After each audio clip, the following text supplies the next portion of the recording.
favorite room in the entire state, which is the historic Supreme Court room.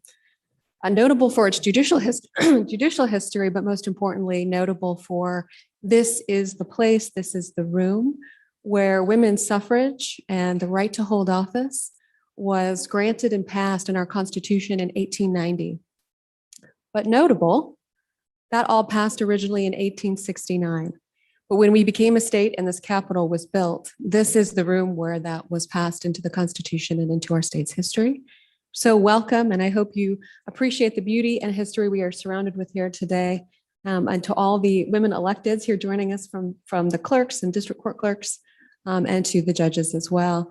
A warm welcome and a good 2 days for us. We have great work ahead of us. Welcome, glad to see you. Thank you, Co-Chairman Nethercott. Before we get started, any other members have any remarks they'd like to make? Chairman Zwanitzer. Before we get started, we probably need to take attendance. Oh, we will. We're just shooting the breeze a little Welcome to my bit. community. All right. Thank you. All right. And before Chairman Zwanitzer gets uneasy, we'll go ahead and call that roll. Senator Cooper. Senator French. Senator Kolb. Senator Cost. Here. Representative Crago. Representative Larson. Representative Oakley. Here. Representative Provenza. Here. Representative Rodriguez Williams. Representative Washut. Here. Representative Yen. Here. Representative Zwanitzer. Chairman Nethercott. Here. Chairman Olson. Here.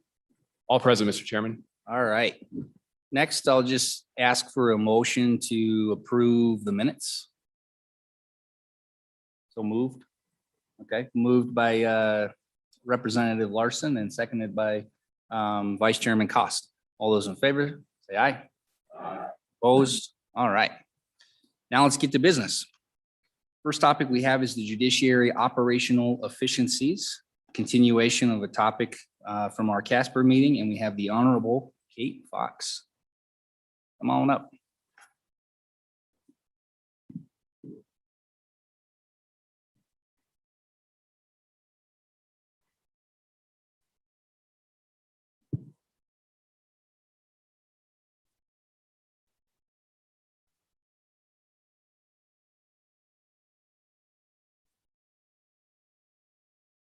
Turn green there. on you.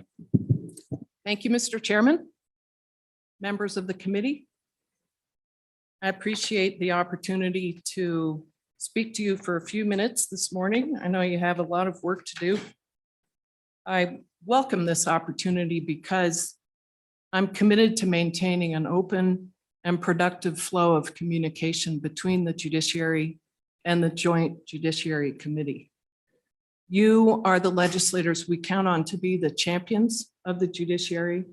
And we also look to you to communicate to us the needs of your constituents. I mentioned this last time we met, and I may mention it every time. The judicial branch is one of the three legs of the three-legged stool that forms our democracy. It is created in both the constitutions of the United States and of the state of Wyoming. It's our mission to provide just, speedy, and inexpensive justice to the people of Wyoming, from traffic tickets to murder trials to multi-million-dollar oil and gas disputes. And in addition, it's important for our citizens to perceive that they're getting just, speedy, and inexpensive justice, because faith in the judiciary, I think, is critical to the strength of our democracy. By the way, I'd like to extend the invitation from Justice Keith Couts to conduct a law school for legislators. Just let us know when you would like to have that, how long, an hour or longer, remote or in person. He does a great job of presenting information that I think is important. I know a lot of you are very familiar with the judicial branch and some less so, but we would always welcome the opportunity to talk about it. I've looked at the draft bills you have proposed for your discussion today, and I see some very interesting ideas. The judiciary does have some needs that it's worth discussing. Do we need a family court? Perhaps? Or do we need a juvenile court? Do we need a constitutional or a statutory change to bring about a unified judiciary? What is the problem that that change would address? It seems to me that we would be best served to look at our whole judicial structure and evaluate the areas of greatest need as a whole, rather than taking a piecemeal approach. The really interesting thing about COVID round one, and I'm afraid it's not over yet, but in some respects, it's been really good for the judicial branch. It turns out that the three levels of the judiciary, and that is the Supreme Court, the District Court, and the Circuit Courts, have worked extremely well together to navigate through COVID and continue to conduct the functions of the judiciary. That's probably thanks in large part to the strong leadership of Chief Justice Davis. But it turns out it's also due to the fact that we have a pretty well-functioning governance system. We have a Board of Judicial Policy that's made up of 3 judges, 3 Circuit Court judges, 3 District Court judges, 3 Supreme Court justices. And it turns out that that structure was up to the task of managing life during COVID. The board made a series of important decisions and issued orders that made it possible to conduct business remotely where that was possible in light of the requirements of due process. And we managed as a branch to stay open and do more legal work than probably any state in the country in the last 18 months.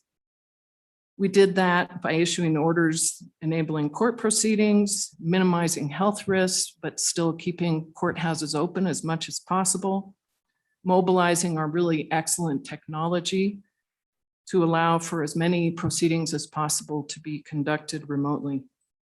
It is just truly commendable what our judges and our clerks and our staffs have been able to accomplish in the last year and a half.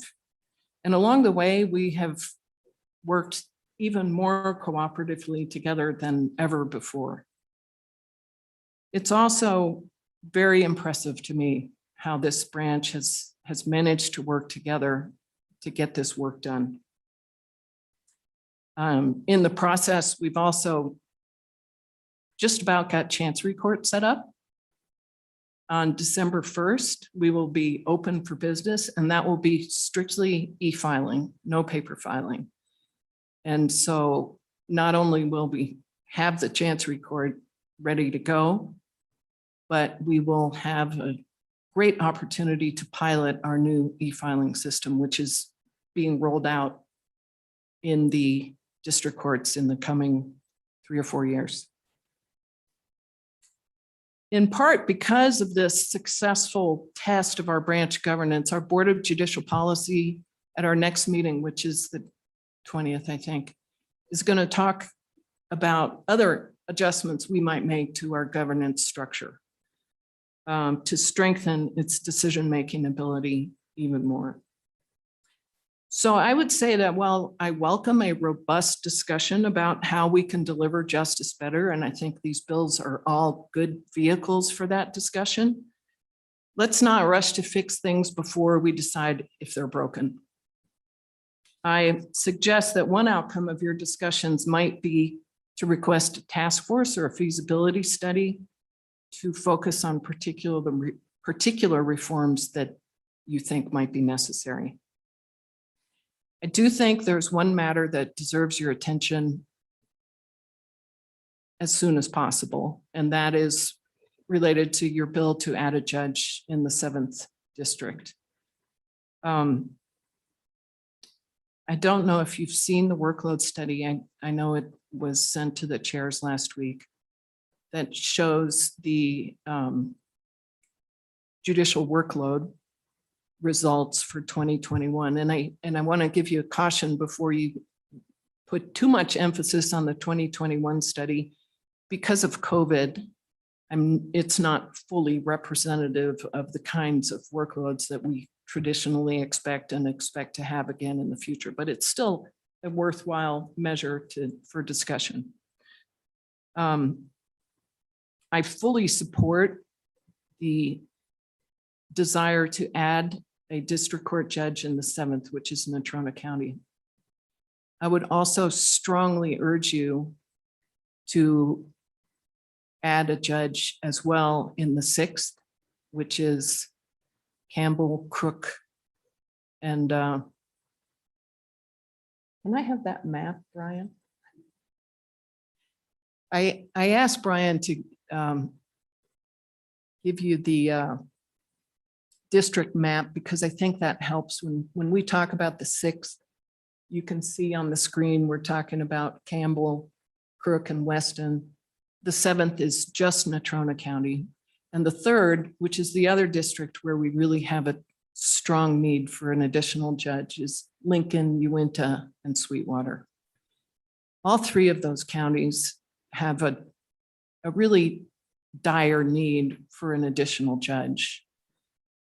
And I urge you to, I know it's a big ask. Each judge comes with a staff of 3, the judicial assistant, court reporter, and law clerk. And so we figure roughly $1 million per biennium per judge. As you know, that they are housed in county facilities, so that's not a consideration for you, but basically it's the personnel cost. It's an ask that I think is worth making, and I hope you seriously consider. And here's why. Our workload studies show that there has been a need for an additional judge in those districts for many years, up to a decade. And it not only impacts the judiciary's ability to provide that just, speedy, and inexpensive resolution of disputes to the people of Wyoming and your constituents, but it's putting a strain on our judges that I'm afraid is not sustainable. And the workload that they live under every day is a tough one. We have, I'm so proud of the judges on the trial bench in Wyoming, both circuit court and district court. They are hardworking, smart, and really dedicated, but we can't keep asking them to work at the level that they've been working at. And I see that now because we have a number of judicial openings and fewer applicants. And what that tells me is the job looks not super desirable. And so that's one of the reasons that I think it's critical to add at least these 3 judges in the 6th, the 7th, and the 3rd.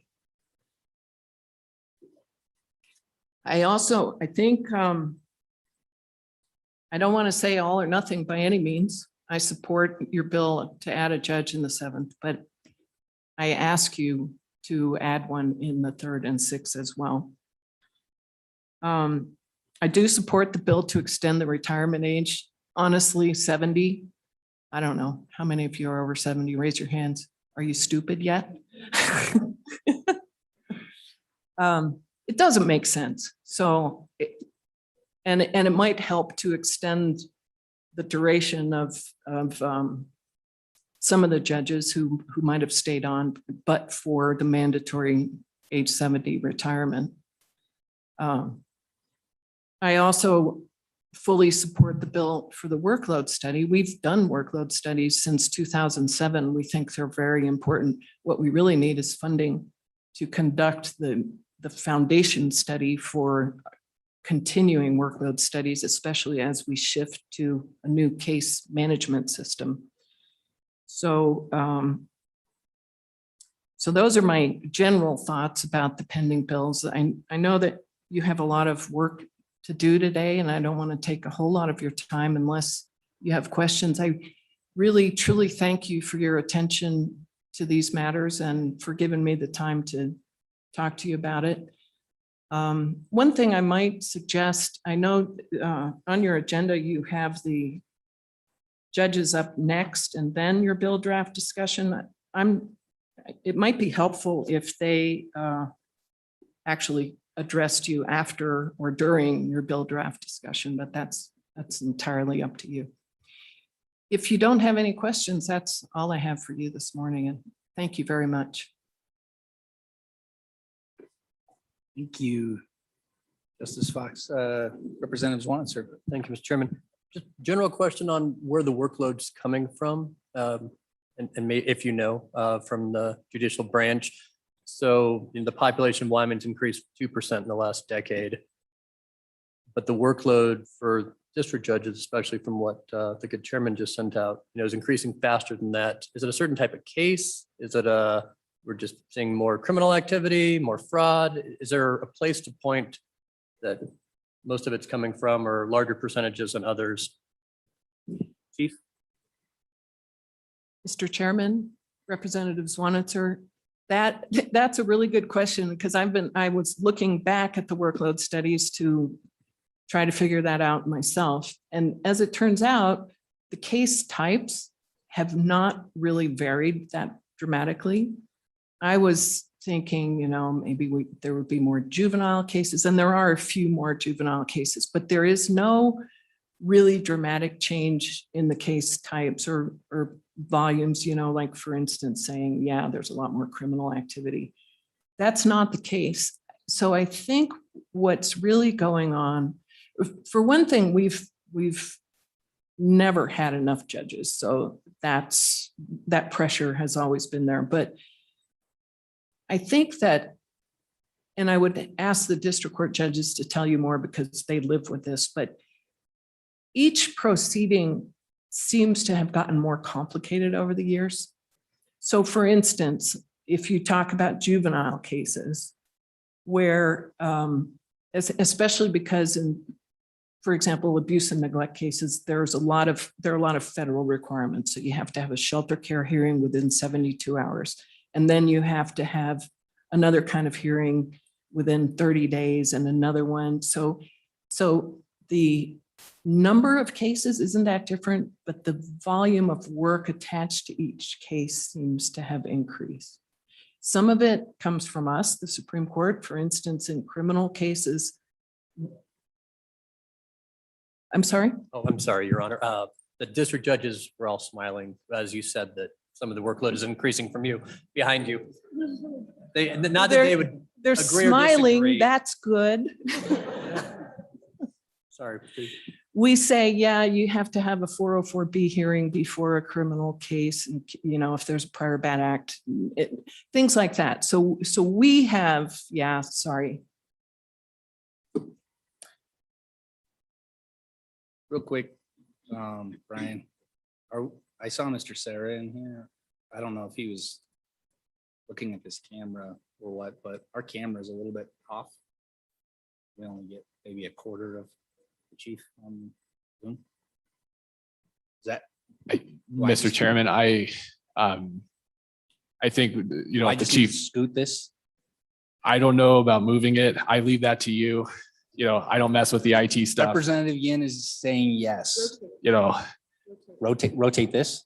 or the other option would just be if the Chief Justice wouldn't mind just scooting a little bit as well, that would be another option. No, Which way would you like me to? you're fine. Okay, now say something.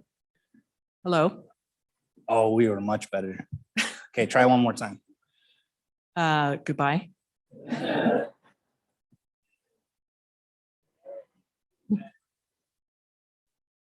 Vice Chairman Washut. Thank you, Mr. Chairman. Madam Chief Justice. My question regards the spinoff effect of having an additional judge in a district. Will that trigger additional needs for district attorney staff, which we cut last year for the 7th Judicial District? Will it trigger needs within the public defender's office? If we have an additional judge, will there be calls from those areas for additional staffing as well? Mr. Chairman, Representative Washut. I can imagine that say you have a fourth judge in the seventh, they will be able to schedule things more quickly.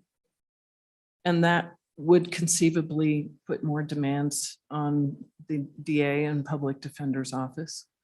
The number of cases filed won't change, but the ability to resolve them more quickly would. Representative Oakley. Thank you, Mr. Chair.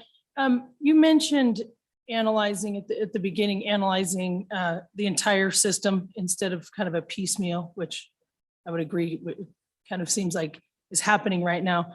Do you have any specific thoughts on that as we go forward? I mean, family court, chancery court, you mentioned juvenile courts, and maybe you don't have any specific comment for us, but do you have any thoughts that you think would be best for the judiciary in that realm? Mr. Chairman, Representative Oakley, I do have some thoughts, and I think there are a number of things we could look at for justice reform, and that's, as I said, never a bad thing to have a robust discussion about it. It might be that a juvenile court would be useful, family court perhaps. Maybe there's a way to do what they've done in some other states, for example, in using mediators or commissioners to address post-divorce custody disputes rather than always coming back to court. So I think the way to look at this, though, would be to say, okay, where is the pressure? Where are the places that that pressure could be shifted more effectively? Look at other states, see how they've address these things. You know, one of our big issues, for example, if you look at specialized courts like family or juvenile or whatever, the population's the problem, right? So how would you ever have a family court judge in Worland? Because there just isn't the volume of cases. And there may not even be the specialized attorneys in those kinds of communities. So we'd have to look at all those things. So yes, I have ideas, but I don't have answers.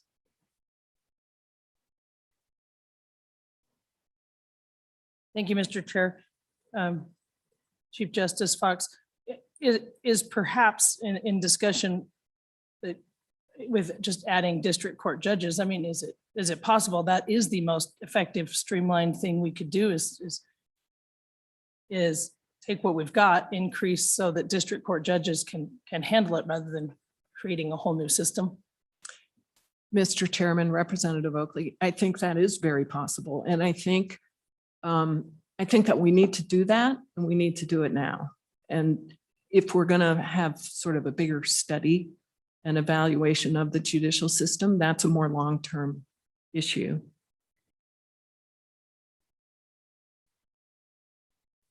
And Chief, just to clarify then, the immediate growth is in the seventh, and what were the other two? The 6th and the 3rd. 6th and 3rd.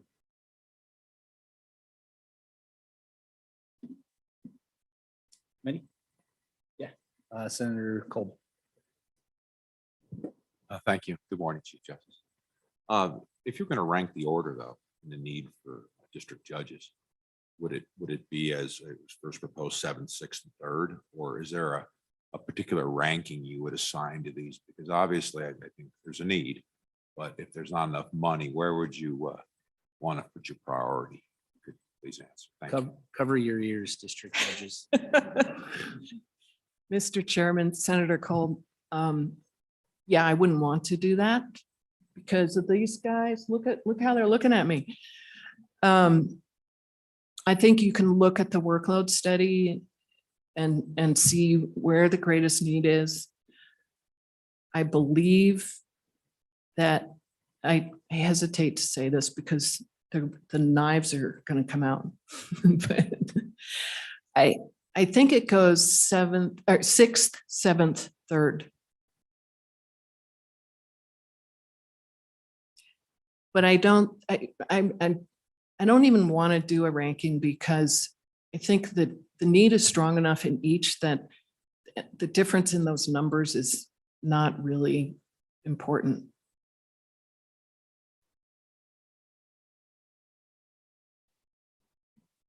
Thank you, Chair. Chief Justice, I respect that. I understand your situation.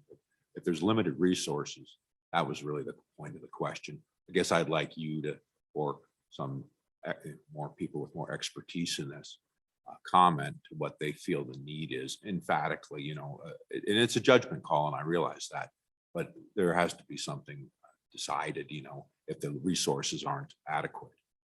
That was a reason for the question, but I understand, and thank you for my chance to speak, Mr.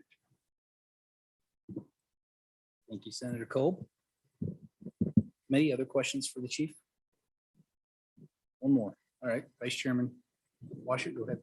Thank you, Mr. Chair. Madam Chief Justice, the federal system, they use senior status for older judges. And I know they have lifetime appointment, some differences. But rather than increasing the retirement age, would something akin to a senior status for those judges would be available for assignment, depending upon workload needs and so forth? Might that have some merit rather than just increasing the retirement age for all the judges? Mr. Chairman, Representative Washit, we do occasionally use retired judges to sort of pinch hit. And that does provide some relief. I don't think it's a very good long-term answer. Partly because that has to come out of our budgets, because it's some additional pay. And then people get to like retirement. It's sometimes hard to bring them back out again.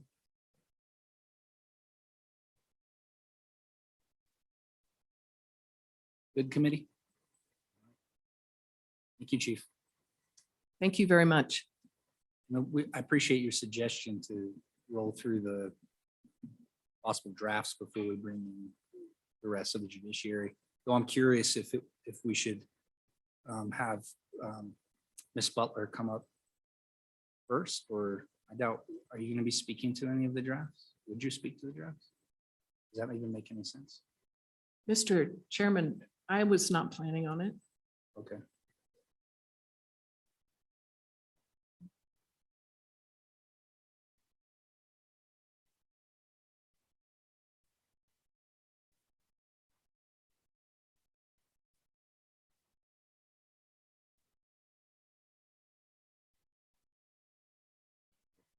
Ms. Butler, we're going to do the workload assessment first, and we'll take a look at the legislation on adding judges, and that's when we'll bring the rest of the district court up.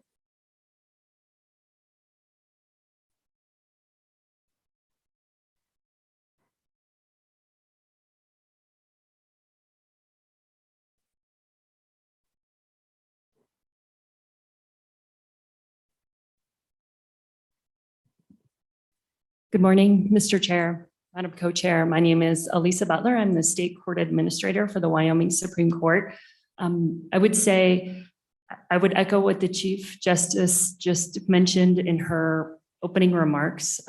We did not prepare specific edits to the bills, but I'd be happy to answer any questions or speak to any of the bills that you all would like to speak to. Well, maybe let's just, I think the chief briefly talked about the workload assessment, but let's go more in depth into that. Mr. Chair, absolutely. So the workload assessment is something that we do for the judges every year. In the beginning, how this came about is, or initially, we did a time study with each of the judges. So those of you who are attorneys know this very well. It's just like billing. And so what the judges had to do was they kept track of all of their time. for about, I want to say, a month or two, where they just kept track of every minute of their day.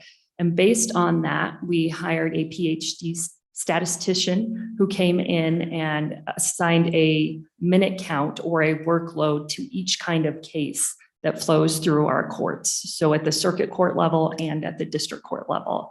And so with that minute load, every year what we do is we plug in numbers based on the filings that are done in each court throughout the state. And those are basically multiplied out to determine the workload of each judge or each court, I'm sorry. And so essentially you get a family or a domestic relations case, a divorce case, it is assigned so many minutes. And if there are 500 filings in that court, you multiply the minutes by the number of filings, and that's how you get the minute for that case type.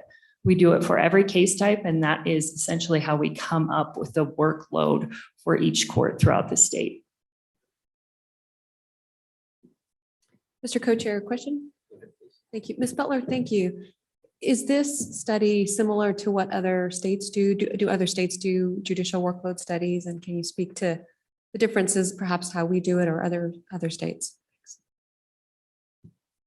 Mr. Chair, Madam Co-Chair, I believe most states do a workload study of some sort. I cannot speak specifically to the differences. I would imagine they follow very closely to what we do here in Wyoming.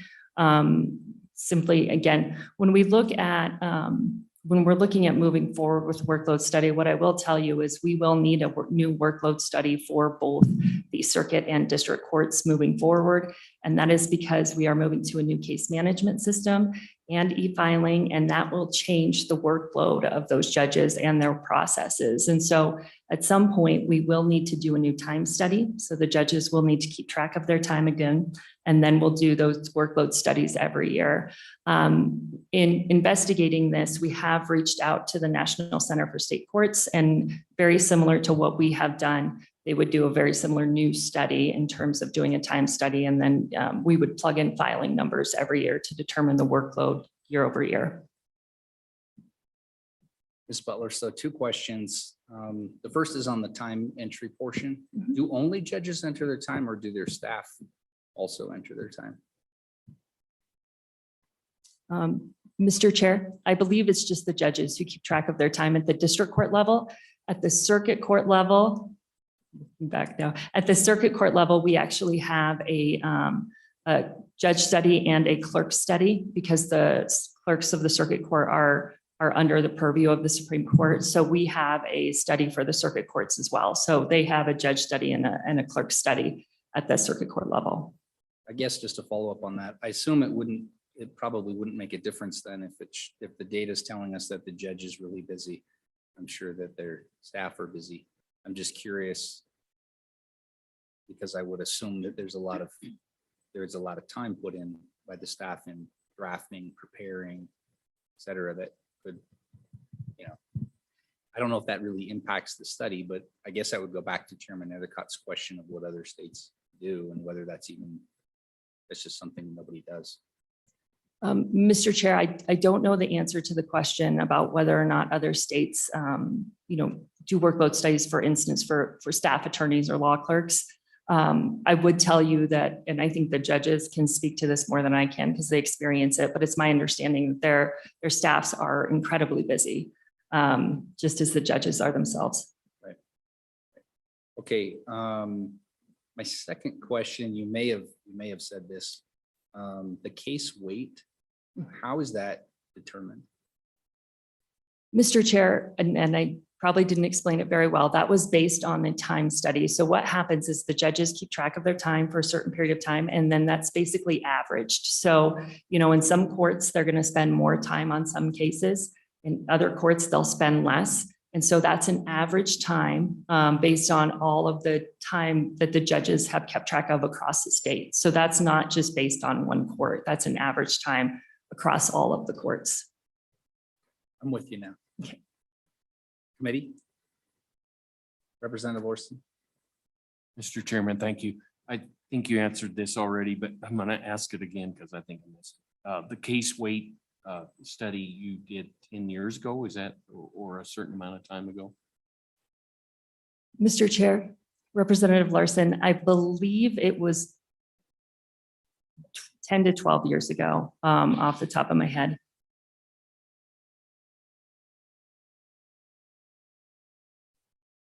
Follow up, Representative Larson? No? All right. Vice Chairman Washit? Thank you, Mr. Chairman. Ms. Butler, the technological changes, the e-filing and such, are those anticipated to reduce or increase the time and workload on the staff and judges? Mr. Chair, Representative Washit, I think I don't know that it will shift much of the workload of the judges themselves. Although that it remains to be seen. There are some additional tools that judges can use potentially with the new systems that will make things, so they don't have to work through paper if they choose to do that. That being said, the cases are going to be the same. The hearings are going to be the same. The amount of time that the judges have to spend in court is going to be very similar. And I will tell you, it's my understanding that's grown, just the amount of time that they spend on each case over time. I would venture to guess that some of the workload of the staff, at least at the clerk level, potentially could change and shift. But again, it kind of remains to be seen at this point, and we'll learn more as we get farther into e-filing.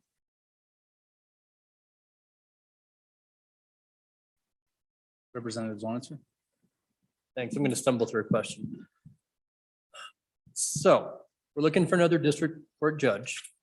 Would I be correct in assuming that the fixed variable is docket time? So no matter how efficient or inefficient the staff or the cases that come in, ultimately the 8 to 5 scheduled hours a district judge has in the seats is a variable that can't be changed. So let me just, you never have a district judge sitting around waiting for their staff to complete work. Would that be correct? That's my first question, Mr. Chairman. Mr. Chair, Ms. Wells? Representative Zwanitzer, I don't believe you would ever hear a judge say that they're sitting around waiting for their staff to do something. No, I think they are busy all the time. That's correct. So you're seeking another district court judge for $1 million, right? And as a legislative branch of government, what I think we'd all hope and expect are that all other options for efficiencies have been studied, looked at, handled, and the court is in agreement that other operational efficiencies have all been maxed out. And we're ultimately at the point where we need another district court judge. I guess I'm just looking for a confirmation from you at the Supreme Court, who oversees budgets, that yes, you believe that you've looked for efficiencies, you studied times, you know all the other variables in the equation, and the pinch point right now truly is a judge in seat for a 40-hour work week. And you say that, I guess, is my question. Ms. Butler, if I may tag onto that, because Representative Swanson, I think, got to the center of my question much better than I did. With, I don't think anyone thinks that a judge is just sitting around, but my question on looking at the time of the staff goes to Representative Swanson's point and question, because I know, and we know, that they may draft an order and then there's really two options. The staff attorney drafts an order or the judge drafts it. If the staff attorney drafts it, the judge reviews it. And so there's a different calculation in time there. Going to the efficiency question, if we're weighing different categories of a judge's time at a hearing, obviously only the judge can do that. Time in drafting an order, not obviously only a judge can do that. That's why they have staff attorneys, is to research questions for them and prepare different pleadings. So rather orders. So that, I guess that's what I wonder, is if efficiency might mean more staff, not necessarily more judges. Mr. Chair and Representative Swanitzer, I don't know that I can answer that question. I think the judges currently spend a lot of time in court, so I am not sure how much an additional staff attorney would help. I know many of them do help draft their own orders, and that's something that happens quite often. And many of them are working nights and weekends, which they don't necessarily require their staff to do, to make sure that they are getting things done in the timeline that they should. So I don't necessarily know that an additional staff attorney would assist with that, but I would suggest that would be a good question for the district court judges. I would also say that one of the things that I've heard from the judges in terms of staff attorneys is, the competitive wages that they need to retain good staff attorneys in their chambers, and the fact that the wages for their staff attorneys are pretty far behind market at this point. And I know that's something that they have struggled with. And again, I would just urge you to ask them that question, because I think they would know more than I about the use of their law clerks and staff attorneys. And Ms. Butler, I think we will ask that question. I don't want to send us completely off on a tangent, but I think this data would be relevant to this committee in making this decision. And I would suspect that since you've given us a summary total of the hours for each case type for each judge, I would suspect that they have that recorded or written down that tells us how much time was courtroom time and how much time was chambers time. Is that I don't want to recreate anything, but just going back to I imagine some of this time was probably kept on napkins and papers, if it's anything like how I keep time in my practice. Some of it goes into a system, some of it's on paper, but is it possible to go back to that data and just separate it so we can see that? Mr. Chair, I don't know the answer to that question, but I would venture to guess that we did not separate out that way. I will definitely go back and investigate that and see if there's the way to determine how much time was spent in court versus how much time was spent in chambers doing other work. But I do not think that we split hairs that way when we originally did the workload study or the time study. I might guess that the lifetime litigator judges were really retentive when they wrote it down, and others may not. So that may be the case. But if we could just at least look to see if that's a possibility, I think it would be helpful. Co-Chairman Nethercutt, did you have a question? No. Vice Chairman Cost. Thank you, Mr. Chairman. I have a question just on the total time. It says judge year in minutes, 460 per day is what's figured. And it comes out to 94,760 for the year, which is 206 days. Is that the normal? I mean, I know they work more than that. Is that what they're supposed to work, is 206 days a year? I'm confused as to what that total time represents. Mr. Chair, Senator Cost. So when we originally did the time study, we did take away days in terms of for things like vacation, sick leave, judicial education, continuing judicial education, those things that the judges need and that any employee would get. And so those days were subtracted from the total, that total work minute weight that you see in that workload study.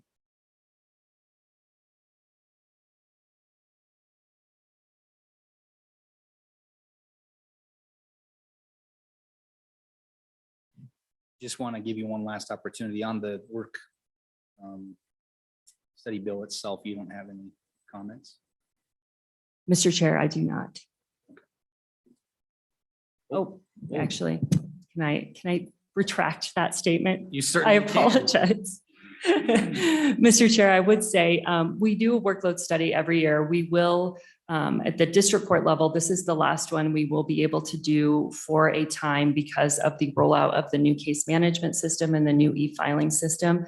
The case types will be different in the new case management system. And so we will need to do a new weighted study in order to get an accurate workload study for the district courts.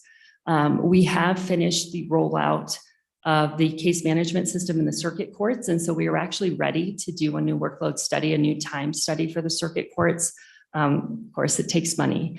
And so if the bill is something that the legislature or you all would like to move forward as a committee, it would take money for us to continue to do that. And what the the general consensus is, I believe, is that a new time study should be done much more frequently than we have done ours. So as you heard, our time study was done 10 to 12 years ago. I believe that's much shortened generally. So that time study it will cost us about $250,000 to do for the circuit courts. So that's 2 workload studies. And it would be a very similar amount for the district courts. And so that would be something that we would need to move forward with those workload studies as an appropriation to make sure that those get done.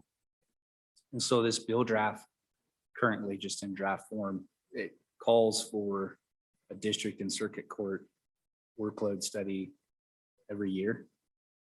And I think if I'm summarizing your comments correctly, you think that that's appropriate to do it yearly. It's a question of, it's not necessarily going to be a burden. It's a question of resources to do it. Mr. Chair, that's correct. And what I would say is the actual time study and the statistical modeling that comes out of that. So the process that we went through 10 years ago, that's the major cost of that piece is once you get that time study done, then you can carry that over year. And that's what we have done. We've used our staff to create that workload study every year since the time study was done. Of course, it takes people and it takes money, both of which we are short on, as is everyone else, I know, but it is something that it's just another piece for us, and something that if this legislation moves forward, we would need an appropriation, and it would be great to have additional staff to help make sure that this is done accurately and appropriately. Yeah, because beyond the appropriation, when we're codifying this, putting it into the statute, what we're really saying is judges every day, all day, you are keeping your time because it's every year, or can they you have to use that to do the workload study every year? Mr. Chair, the weight study, so the time study, that does not need to be done every year. We will use an average and carry that forward for a number of years. I believe, again, I should have looked, but I believe the recommendation is every 3 to 5 years, you do a new time study. But then that time study can be carried forward yearly. And then we just need to do the data analysis piece, putting in the numbers and making sure they're accurate. Representative Zwanitzer? Thanks, Mr. Chairman.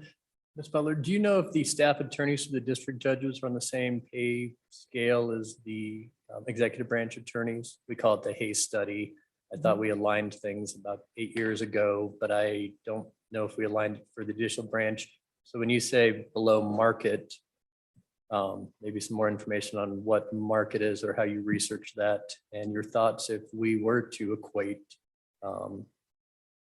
judicial staff attorney salaries to a similar ranking in the attorney executive branch. Thoughts on that? Mr. Chair, Representative Zwanitzer, the judicial branch was not part of the Hayes study, but we are currently working on, our administrative staff is working with the district court judges right now on looking at pay tables and getting those set up and really equating what we have at the judicial branch with what the executive branch does.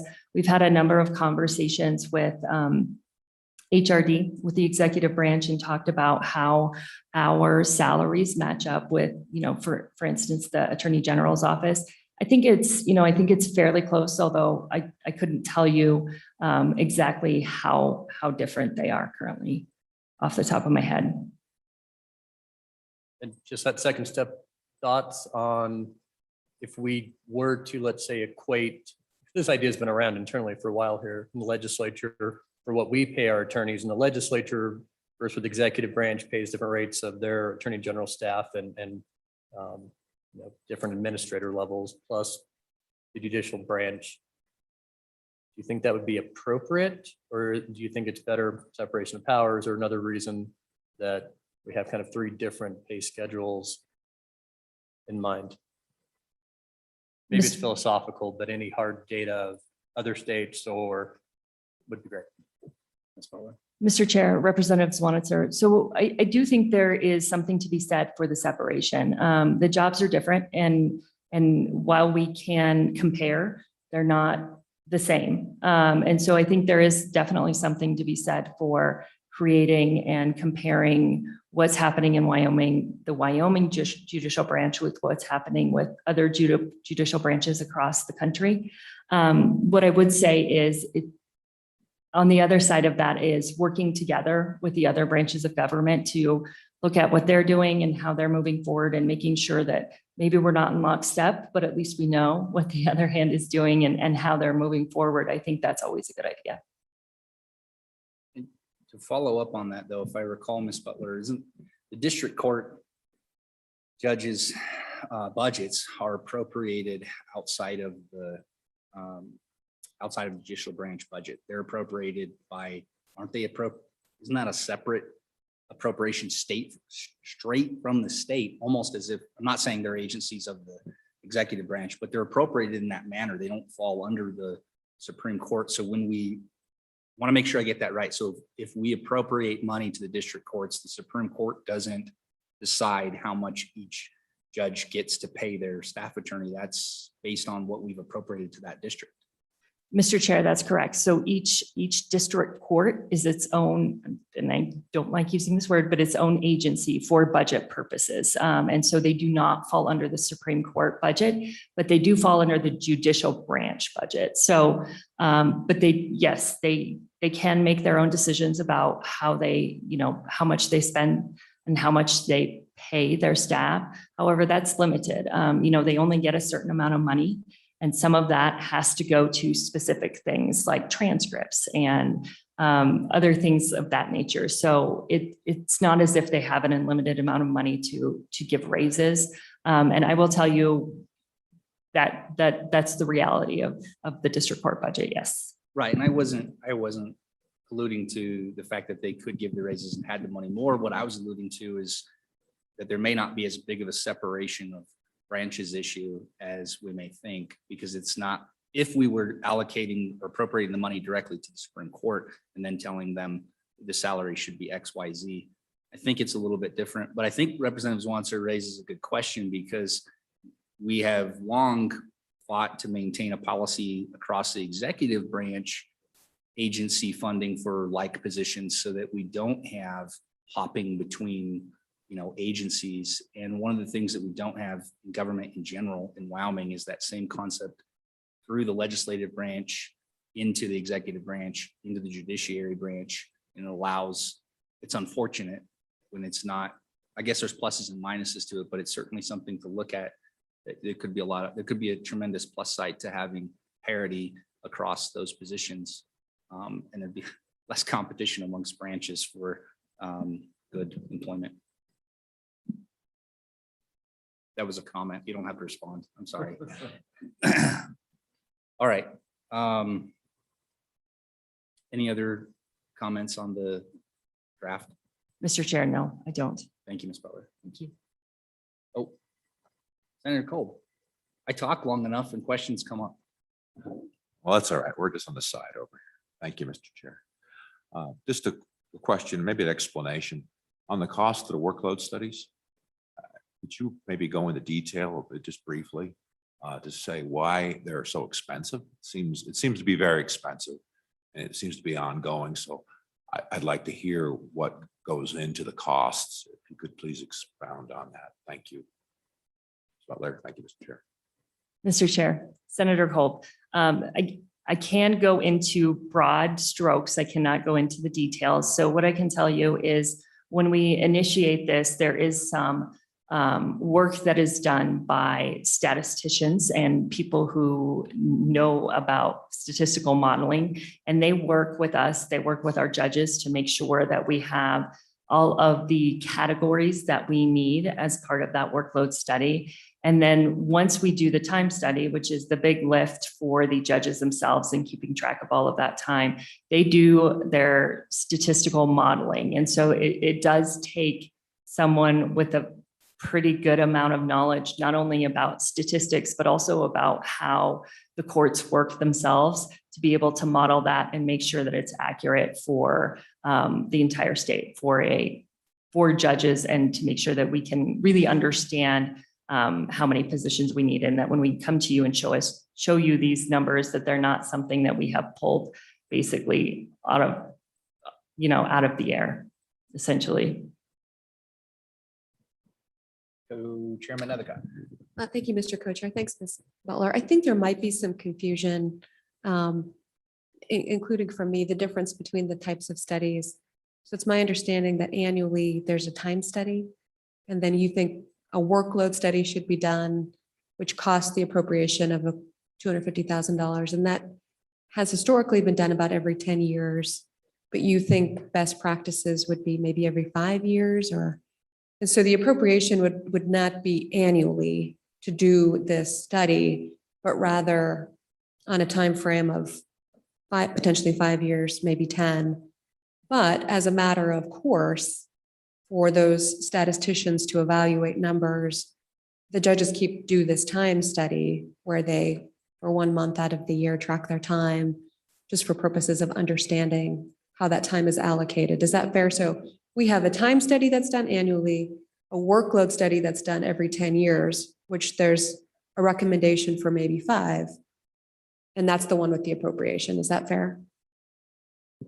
Madam Chair, just about, and I apologize for not explaining it more clearly. The time study is the study that is done once every 5 or currently 10 years. So that is the study where the judges look at their numbers, we create case categories, and then that's where the statistical modeling is done. And that is absolutely correct. It is done periodically, not every year.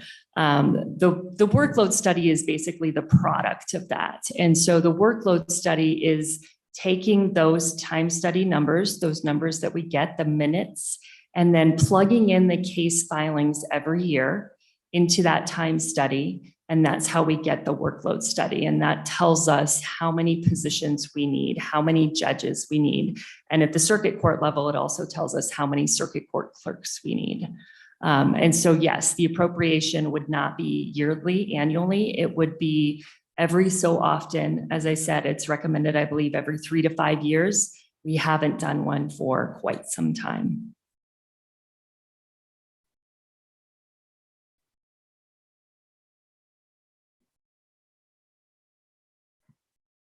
Yeah, I think that's helpful. And maybe it's confusing because if anyone's looking at the draft in front of us, we don't have an appropriation in the draft, which maybe all we have is this section that tells us every year after October 1st, 2022, every year before a budget year, do a workload assessment. And so in fine tuning this bill, obviously, whether there's an appropriation or not is a different question, but I am curious if there is a necessity to specify the time, the time portion of the study in statute.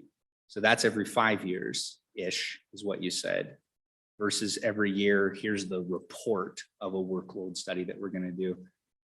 Is it better to leave that alone so that it can fluctuate and be 3 years, 5 years, or do we need to put in statute when you do the time study? Mr. Chair, what I would say is, especially at the moment, it would be pretty difficult to put a number on when the next time study could occur. And the reason for that, again, at least at the district court level, is because of all of the technology changes that are going into place right now.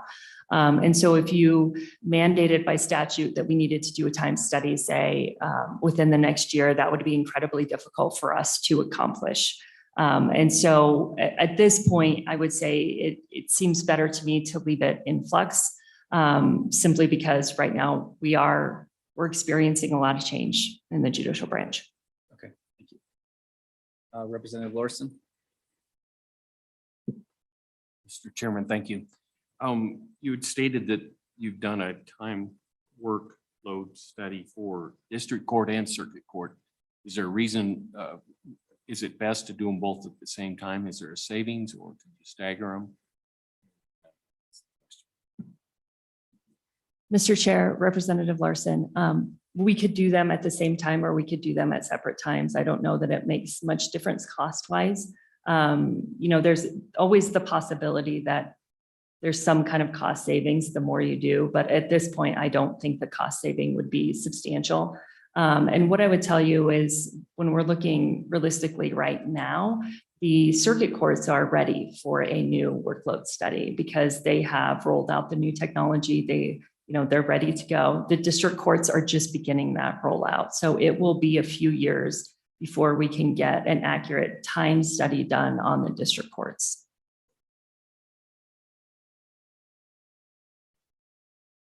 Psych me out, Representative Provenza. All right, any other questions for Ms. Butler? All right, fantastic. Thank you. Thank you. So we want to get the opinion of our judges. I think it's appropriate for the record, though, that we get this bill draft is simple, but I think we should get it into the record officially. So maybe Mr. Fuller, can you just quickly walk us through the bill draft? Sorry. I guess we didn't do the workload. We just jumped in and started talking about it. Let's do the workload first. So, Mr. Chairman, you would like an overview of the Yeah, workload assessments? yeah, Okay. just give us an overview. Yep. So Mr. Chairman, committee members, this is 22 LSO 114 judicial workload assessments, draft point 4. This bill draft would require the regular completion of these workload assessments for each district and circuit court. And the background of this bill from the motion from the last meeting, this bill is a resurrect of a bill that this committee considered last year. And my understanding of the intent last year was that this bill would only cover that kind of that data analysis workload piece, not the more comprehensive and time intensive time study that has been discussed here. The staff comment on the bottom of page 1 just notes that it's nearly identical. The only difference is language that's on the top of page 2 has been omitted because the committee can sponsor legislation as it sees fit. There's not really a need to have that in statute.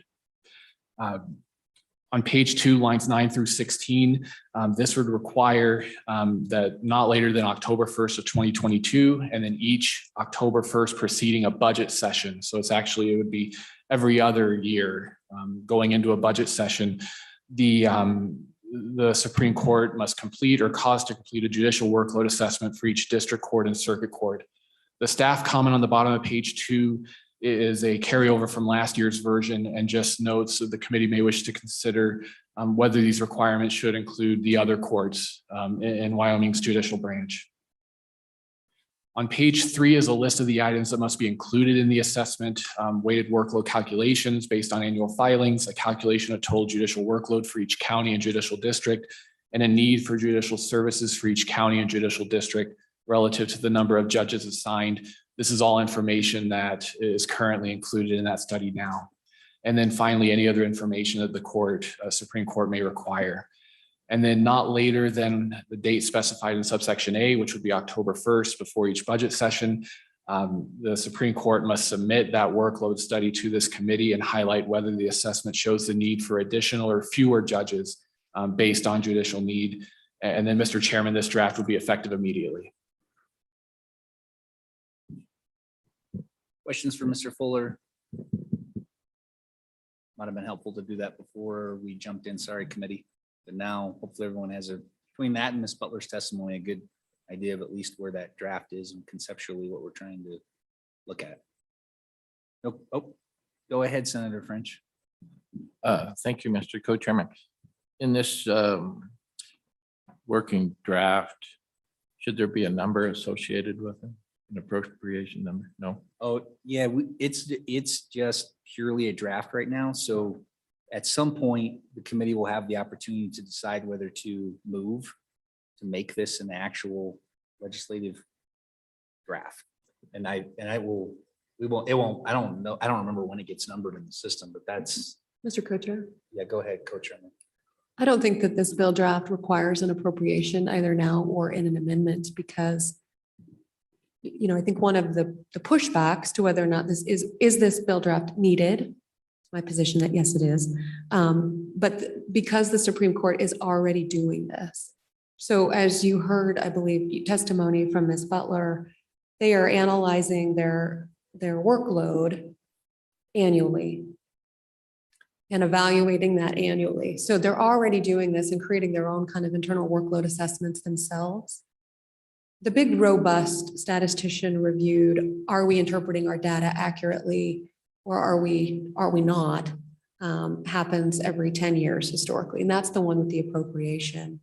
But this bill, I don't believe needs an appropriation in it for this information to be delivered to the Judiciary Committee. Senator French, I completely misunderstood your question. I thought you meant a number on the bill draft. Oh, no. You meant an appropriated number. Right, yes, sir. Well, it's certainly, you certainly have the opportunity to amend, once this is on the table and you want to amend it, it's certainly an option. I think there's two sides to that coin, co-chairman, which is that if we are to put a appropriation in this as the judicial branch is requesting, it will go to appropriations where that will be vetted. You'll have the opportunity to remove that if needed or keep it in. I suppose even if you don't put one in, it doesn't go to appropriations. They don't have the opportunity to put one in. And I guess why I'm just trying to make that process clear to the committee is that, you know, that committee spends a lot of time with the overall budget of the not the executive branch, I'm sorry, the judicial branch, and may have different insight, if not greater insight than we have, to determine whether the appropriation is, the dollar amount is right, or whether it's even needed. So just food for thought that there's that opportunity. Senator French. Yeah, just thank you, Mr. Co-Chair, just to enlighten me a little more. Anytime we're looking at spending an additional 500,000, don't we have a say in that? Or who has that say? Who determines that? Is it the legislature, or who makes that determination? Well, yes and no. So yes, depending on where you want the money spent from and how you want it spent. So if you want, that's what I'm saying. If you want, you can add an appropriation to this bill and you can specify where the appropriation comes from. You can specify that it comes from general fund generally. You can also specify that it comes out of the Supreme Court's existing budget. But the reality is that if you specifying that it comes out of the Supreme Court's budget is the same thing as not putting an appropriation in. Because if you don't put an appropriation in, the Supreme Court has already told us that it's going to cost money. So it will come out of their existing budget because they'll be statutorily mandated to do it. Just real quick follow-up. So they have the funds, they have the 500,000 in their budget to do this. Well, I don't think that that's necessarily true. I think Ms. Butler's testimony was that if you put this bill forward, it will require more money. And I think what she is saying is that they don't have that in their existing budget to keep doing this over and over and over again. No, I'm saying if you put an appropriation in this bill. If you do not put an appropriation in this bill, there's still an expense. So the question is whether it comes out of their existing budget. We can ask Ms. Butler to clarify if you'd like to. I'm just trying to figure out where the So that- money's coming from and who says you got the green light to spend 500,000, whether it's in their current budget to doing it, and it doesn't sound like it is.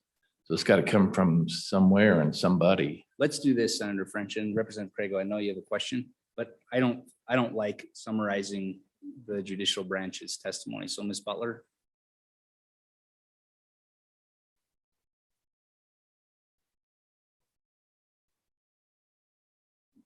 Can you clarify for us? There's not an appropriation in this bill. We know that. What if we were to pass this bill, is it in the existing budget to do the annual report? Mr. Chair, the annual report, currently the one that you are looking at today, we will not be able to do again without another time study. So if we were just doing the annual report, I would say, yes, we do that now. But because of the changes, we're going to need to do a new time study, which is where the money comes from. And that we do not currently have in our budget. We did request during our last budget defense to include an appropriation for a time study for the circuit courts, because we are, as I said, at the end of that rollout. And that was, I believe, not approved. And Ms. Butler, I got a little confused with Senator French's $500,000 number. I thought I heard $250,000. Or is he just biannualizing it for me? Mr. Chair, so we do two time studies for each jurisdiction. Oh, okay. So for one jurisdiction, it would be $240,000, right around there, 250. 250 for district, 250 for circuit. If we wanted to include the chancery court, that's not going to be 250. Mr. Chair, that's correct. It would probably be a Much little more. less. Okay. Does that help, Senator French? All right. Representative Crago, then Representative Rodriguez-Williams. Representative Crago, so patiently waiting. Thank you, Mr. Chairman. Ms. Butler, so am I understanding you correctly that this bill draft as it's currently written is premature, that the Supreme Court would rather wait until we get e-filing instituted in all the district courts, then come back and do our quote unquote minute or time study, whatever we want to call it, before we do another case workload study that's accurate based on, because right now we're going to have some courts that are rolling through e-filing, some that aren't yet. And so it's not going to be accurate across the state. They're going to have different times. Is that what I'm hearing from you? Mr. Chair, for the district courts, that's absolutely true. We would, or Mr. Chair, I'm sorry, Representative Crago, that is true at the district court level. If this legislation was implemented today, we would not be able to basically meet the statutory requirements in the coming year because of those technological changes. That's correct.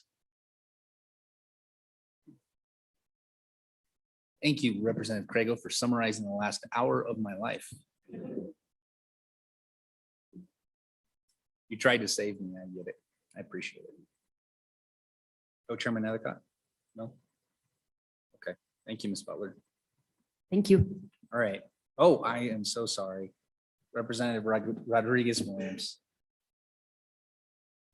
Thank you, Mr. Chairman. Ms. Butler, quick question, just in regard to page 2 on the draft bill, the staff comments whether or not we should include the Supreme Court and Chancery Court. Forgive me if I missed this, but do you have a preference whether or not those should be included?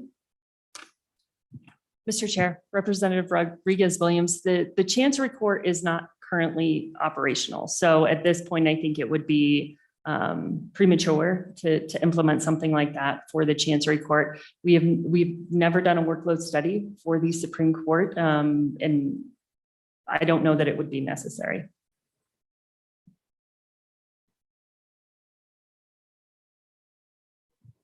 Mr. Co-Chair, just to provide some history to the committee as to how this came to be and the bill draft, how the bill draft came to be. And it really came to be as a result of the request this morning for 3 additional district court judges. And there has been a bill draft requesting an additional district court judge every year. I have been in the legislature, so for the last 5 years. In the year prior, we had a number of representatives and senators come forward explaining needs from their own communities that they needed additional district court judges. And in order to kind of eliminate individually sponsored bills for judges in your own district, which is the only mechanism we have in place right now, the work that's being done today should be done every year by the Judiciary Committee in conjunction with the judicial branch. There is no mechanism currently in place that allows for the facilitation of that dialogue. This bill draft is in response to that failure of the 2 branches of government to have a system in place allowing for this communication. So the historical way that a new judge has been added to the bench in Wyoming is, I know they've heard this for 5 years. When I asked that question as a new legislator that did not know how new judges were added to the bench, the response was, a very powerful legislator just gets it done.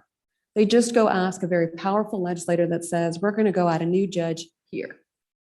And I thought, gosh, that doesn't sound right.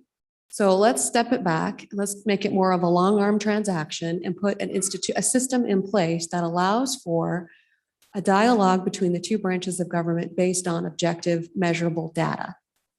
That's the basis for this. So just know that history now uniquely and unfortunately, we won't have this data for a period of years to come because of the new technology that's currently being rolled out and probably won't be fully rolled out for years to come before we'd be able to measure it in a practical fashion. So the conversation I think is appropriate, I think is relevant, but probably all for naught. And so then we have to flip to our second question, potentially without that measurable data, of the request for 3 additional district court judges across the state. So that's kind of, I think, helpful history to know how this came to be. Co-Chairman Nethercutt, that is helpful. I remember, so in Casper, when we discussed this, and I may have an unpopular idea, I don't know, but what I was looking at in Casper when we decided to look at this bill again was my goal would be to take all of this to the next step, which is once you have a workload study system designed, you know what the calculations are for the need for a judge, and you take all the politics out of that system entirely by having an automatic as possible process as you can in statute. Some may not like that idea because it means as cases perpetually grow, then government in the judicial branch perpetually grows. But that was where I thought this would ultimately go, is not just that there's no need to statutorily mandate a study that the Supreme Court is already doing and already knows that it wants to do in order to keep the workload balanced properly. So in my mind, it was the end goal, which is to already have that system built that when the district reaches X in study, then Y number of judges exist. And it's an automatic feature rather than us coming back in the Supreme Court searching for a powerful legislator to give them judges or whatever it may be. It's just a system. So I don't see that in this bill. I don't know what that necessarily looks like, but that was my thought, Representative Craigo, on why you would want this workload system in place. Representative Craigo. Thank you, Mr. Chairman. I'm all for the workload assessment study. I just understand the issues we have with the rollover to our new filing system. And so I'm totally in favor of the workload assessment. In fact, I think it should go further, and we should actually have statistics on how long it takes a judge to roll through a case based on the case type, start to finish. And I don't know if we have those statistics, but that should also be part of the assessment going forward, because just because the number of judges may not equate to what we actually need in that particular district. Some judges are more efficient than others. Some districts have better efficiencies because of the district itself. And so there's things that affect how justice is being doled out, so to speak, in that particular district. I think that would be statistics that would help us as a committee and as a legislature deciding where judges need to go. And so I'm all for the assessment. I'm just understanding what Ms. Butler is telling us, that right now it's not possible to do it in an effective way, and probably we will be wasting money if we require them to do it right now.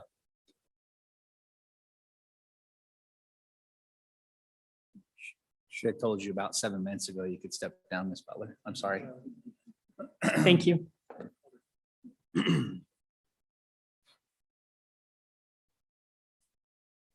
Yeah, so we're not going to worry about taking any action or non-action on the bill yet. We're going to get this entire section of bills, 2 bills in front of us, and then we'll worry about that before we break for lunch. But real quick, so I do this right, just Brian or Mr. Fuller, why don't you just give us the summary of the bill? Then I'll bring the judges up to talk about adding the judge bill.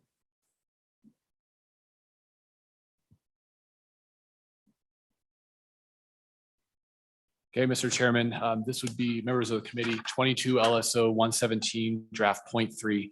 And this bill would begin the process for increasing the number of district judges in the 7th Judicial District, which is Natrona County, from 3 to 4. And this draft in particular follows the process for the most recent change in the number of district judges in the state, which was at the addition of the 4th district judge in Laramie County in the 1st Judicial District, in bills that were enacted in 2016 and 2018. So on the bottom of page 1, this just states that the 7th Judicial District is authorized an additional district judge position upon completion of all of the following. And then on page 2, first, the Chief Justice must certify that there are adequate and suitable facilities in Natrona County that have been completed and are ready for this new district judge. Page 2, line 13, that certification must be delivered to this committee and to the Joint Appropriations Committee. And then upon receipt of that certification, either committee can sponsor any necessary legislation to implement the additional district judge position, as well as any additional appropriations that may be necessary and new positions. And then finally, on page 2, line 21, the enactment into law of legislation that authorizes the filling of the district judge position. And that subsequent bill generally includes the change to 53102, which outlines the number of judges that are currently authorized in statute for each district. Questions for Mr. Fuller? I would be remiss if I didn't welcome Representative Blackburn for joining us. My only regret is that you don't have my favorite constituent of House District 42 with you, the First Lady of House District 42.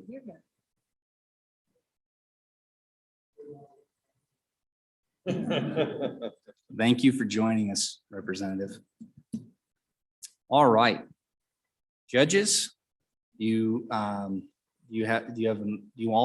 I don't know how many chairs are up there, or how you want to, I don't necessarily have to have you come up one by one, but we can do that.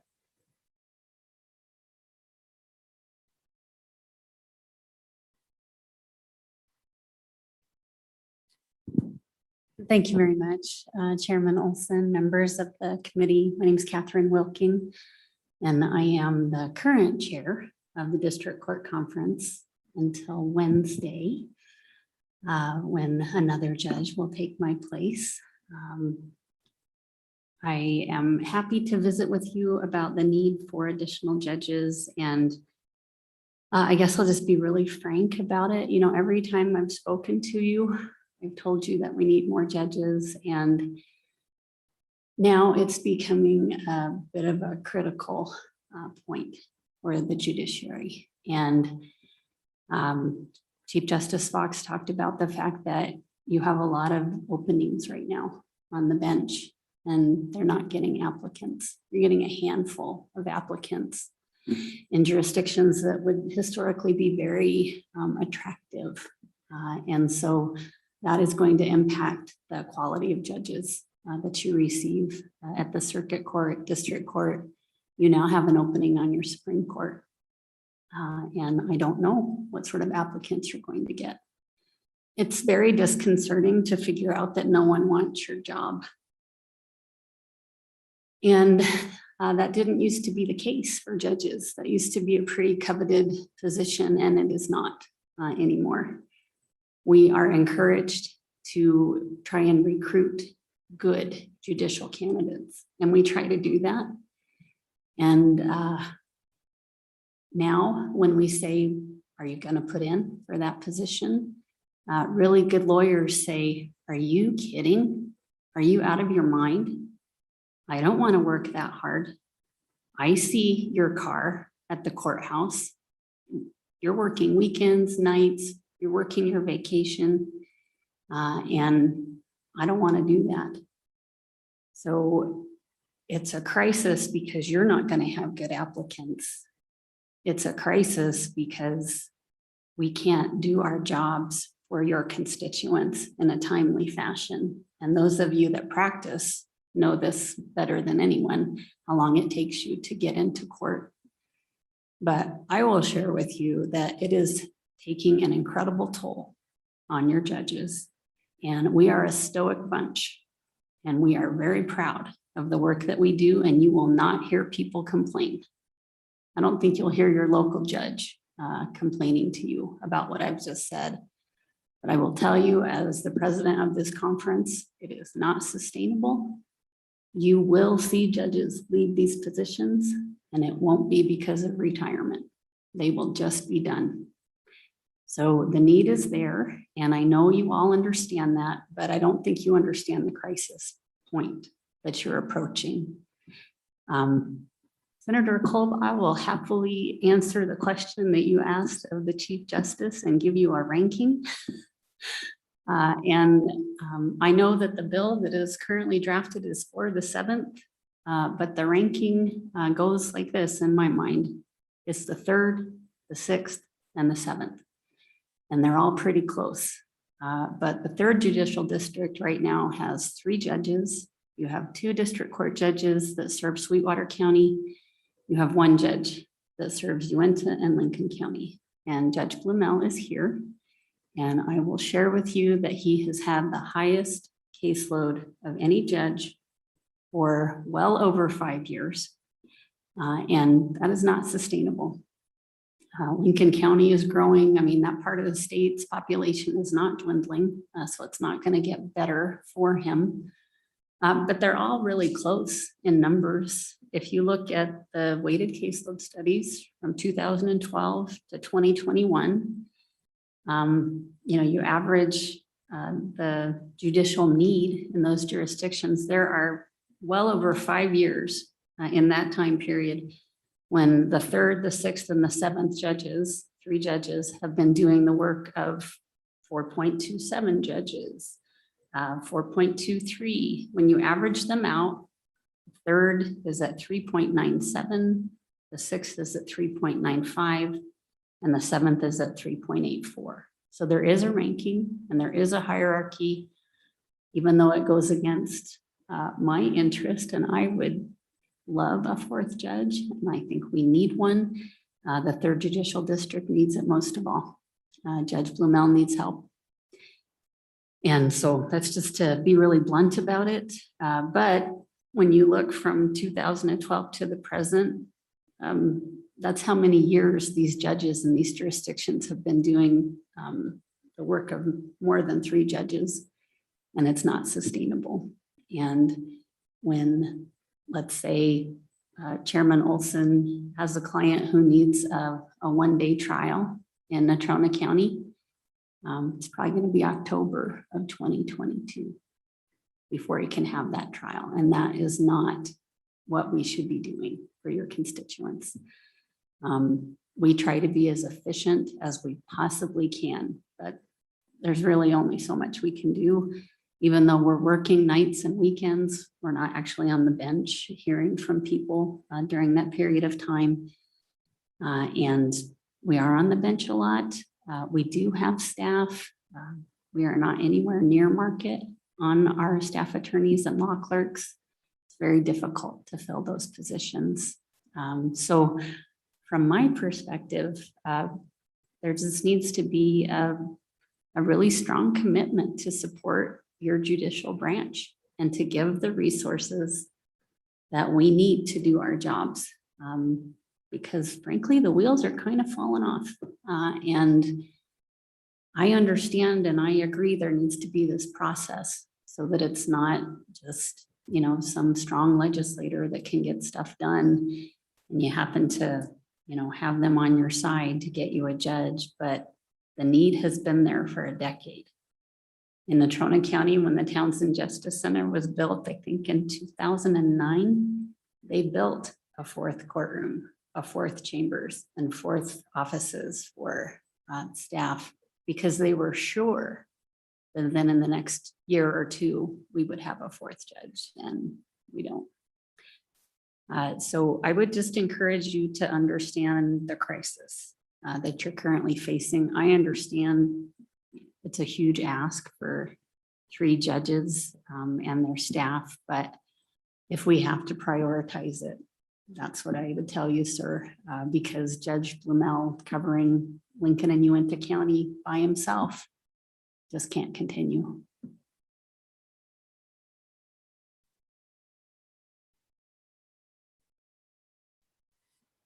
Judge, this is more of just a curiosity question. It may be for Judge Blumel, it may not, but I'm always curious about the 3rd Judicial District because I'm a graduate of Evanston High School. So I consider it kind of my 2nd constituency. So I'm just curious, and you answered, I think you just answered one of my thoughts was whether facility-wise, it's, they would be ready for another judge.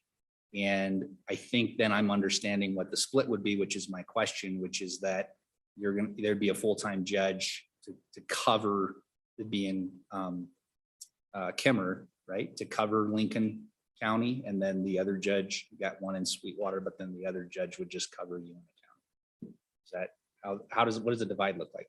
Chairman Olson, I'm not the one to answer that question. I think Judge Blumel would be better suited to figure out how that split would occur. You know, within our conference rules, there are requirements that there be an even split between the judges on the case assignments within a certain jurisdiction. I'm sure Judge Blumel would rather not travel Yeah, as so much that, as he does. okay, so that at least answers the question of the issue, is that he's going back and forth between Kemmer and Evanston to cover all of those cases. But the growth in Lincoln County, if I understand it right, is in the northern part of Lincoln County. So there's already a trek, at least for attorneys and litigants and defendants from the northern part of Lincoln County down to Kimmer anyway. That's probably more of a county commissioner issue than a judge issue, or technology issue. Sorry, Representative Swanser. Thanks, Alon. Good segue, Mr. Chairman. And it's because of my other committee on corporations, we're doing redistricting, and Lincoln County is an interesting case because many legislators believe they are pretty bifurcated compared to where they are. Which leads me to looking at the workload. If you actually look at District 9, Fremont, Sublette, and Teton, looks like it actually has overcapacity. So my question would be, sometimes how you group the districts together and workload. How difficult would it be to change judicial districts? I know they're long-term solidified, but I mean, if we move Lincoln County into District 9, your issue doesn't go away completely, but it certainly, when you look at the workload calculator, helps spread out that number quite a bit. Has there been any talk internally about a move like that to petition the legislature to change judicial districts? Chairman Olson, Representative Swanser, there's not been any talk internally about shifting that breakup. That is obviously a legislative decision. The districts are set forth by statute. So, we wouldn't get involved in something like that. The issue becomes scheduling facilities and attorneys to do the work. And so I would hesitate to say, yes, that's a great idea. Also, in different jurisdictions, you have different socioeconomic status for your folks that live in those areas. And I would say Judge Day has a different civil litigation docket than I do in Casper, and it requires a lot of different resources for him. He may have less juvenile cases, but I probably wouldn't trade him for what he does in the civil realm.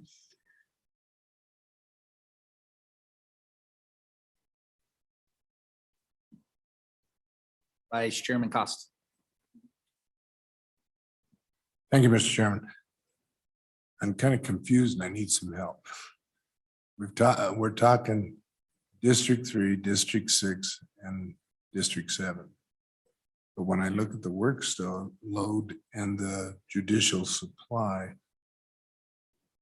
we've got 3 in each of those, but the need in District 6 comes out as 3.96, District 7, 3.84, and District 3, 3.59. And yet you're saying District 3 should supersede the other 2. What about District 6? They seem to have the highest. I just need some help. Judge Wilson. Chairman Olson and Senator Cost, I'm looking at it from a more historical perspective. The filings for 2019, 2020, and even the latest study that you have were incredibly impacted by COVID, and those judges will tell you that in those jurisdictions, the 3rd Judicial District filings were down significantly. And so I'm looking at the more historical perspective. I think the judges in the 6th Judicial District would agree with you that their need has been consistent. But the fact that Lincoln and Uinta County is singly covered by Judge Blumel, when you break out what he does, when you look at those cases and that they're just assigned to him as one judge, it's like 1.67 that he's doing, and that is not what it is for the 3 judges in the 6th Judicial District. So it's just the breakout of those cases among the 3 judges. Judge Blumel has a much higher load. I think it's also that when you have to travel from Gillette to Sundance, it's a little better than traveling from Evanston to Kemmer. No offense to Kemmer. Senator French. Yes, thank you, Mr. Co-Chairman. Has anybody identified the cost to the counties? As a former county commissioner, I know there's been mentioned $1 million for the judge and 3 staff people and the paper, whatever. But, and you mentioned that Natrona County years ago had built up for courtroom, but these other 2, District 3 and 6, if they have to build something somewhere, I mean, there's a cost. I know about our district courtroom in Park County, there's always a cost. The carpet wears out, the carpet getting to the courtroom, the furniture breaks, the cost to heat the courtroom with the bill, to cool it. There's a cost. Has anybody checked with those counties for that number? Chairman Olson, Senator French, just touched base with Judge Rumke earlier today to say, do you have a facility available? And it's my understanding in Campbell County, the county just bought the building right across from the courthouse there. And so there may have to be some slight retrofitting, but I don't know that it would be, a rebuild or a new build of facilities. You may have to ask Judge Blumel what they might have in his area. There is going to be a cost associated with it. The building has to be heated and carpet and maintenance and all of that. We have not studied that because it's not within our purview, but I would say by and large, when these issues come up, our counties are very supportive of getting the additional judge because it's impacting their communities and they're not able to have their needs met as well as other jurisdictions that have 4 judges. I know it was a great relief for Cheyenne to have a 4th judge. Could get into court a lot quicker. I can't say that we've put pen to paper on that, but we're aware, obviously, that the county has to bear some of that cost. And I feel like if we move the bill draft forward, we'll eventually hear from the county commissioners. They'll show up to testify. Vice Chairman Washington. Thank you, Mr. Chairman. Just, I have a question, but just a comment. A couple of years ago, Campbell County came before this committee and asked for funding for that 4th judge. And at that time, the testimony was that they were supportive as a county. The county had a delegation testify before the committee that they were on board and supportive. Getting a nod from Senator Costa. He remembers it the same way I do. My question, Judge Wilking,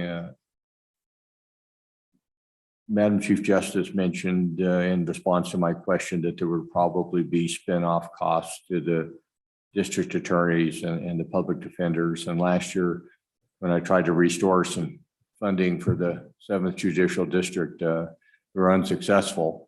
They lost some positions and some funding and so forth.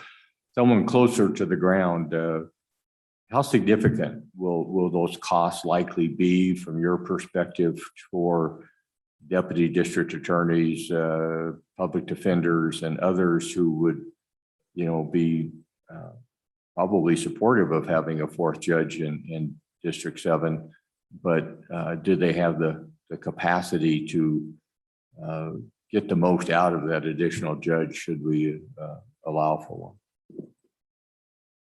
Chairman Olson, Representative Washit, I agree with what Chief Justice Fox said, that, the case numbers aren't going to go up. And it just means that instead of seeing me 2 or 3 times a week to do their criminal hearings, maybe one of those weeks they would see a 4th judge in their courtroom. So I don't think it would impact them significantly. We already schedule now, between the 3 district court judges and our 3 circuit court judges. So we do a good job of that already. And I think that would translate well to a 4th judge. It would mean, though, that on the weeks when I would have 3 or 4 criminal stacks, I would have maybe fewer, and I could put civil matters or domestic cases in those slots. And so those wouldn't involve the DA or the public defender at all. So I don't see a significant impact on them other than maybe running a little faster between courtrooms. Judge Wilking, I'm looking at the 2019 workload assessment model. And looks like the numbers are the workload weight is much higher in general. For example, in 6, it was 4.16 in 2019. I think 3 was 4.28.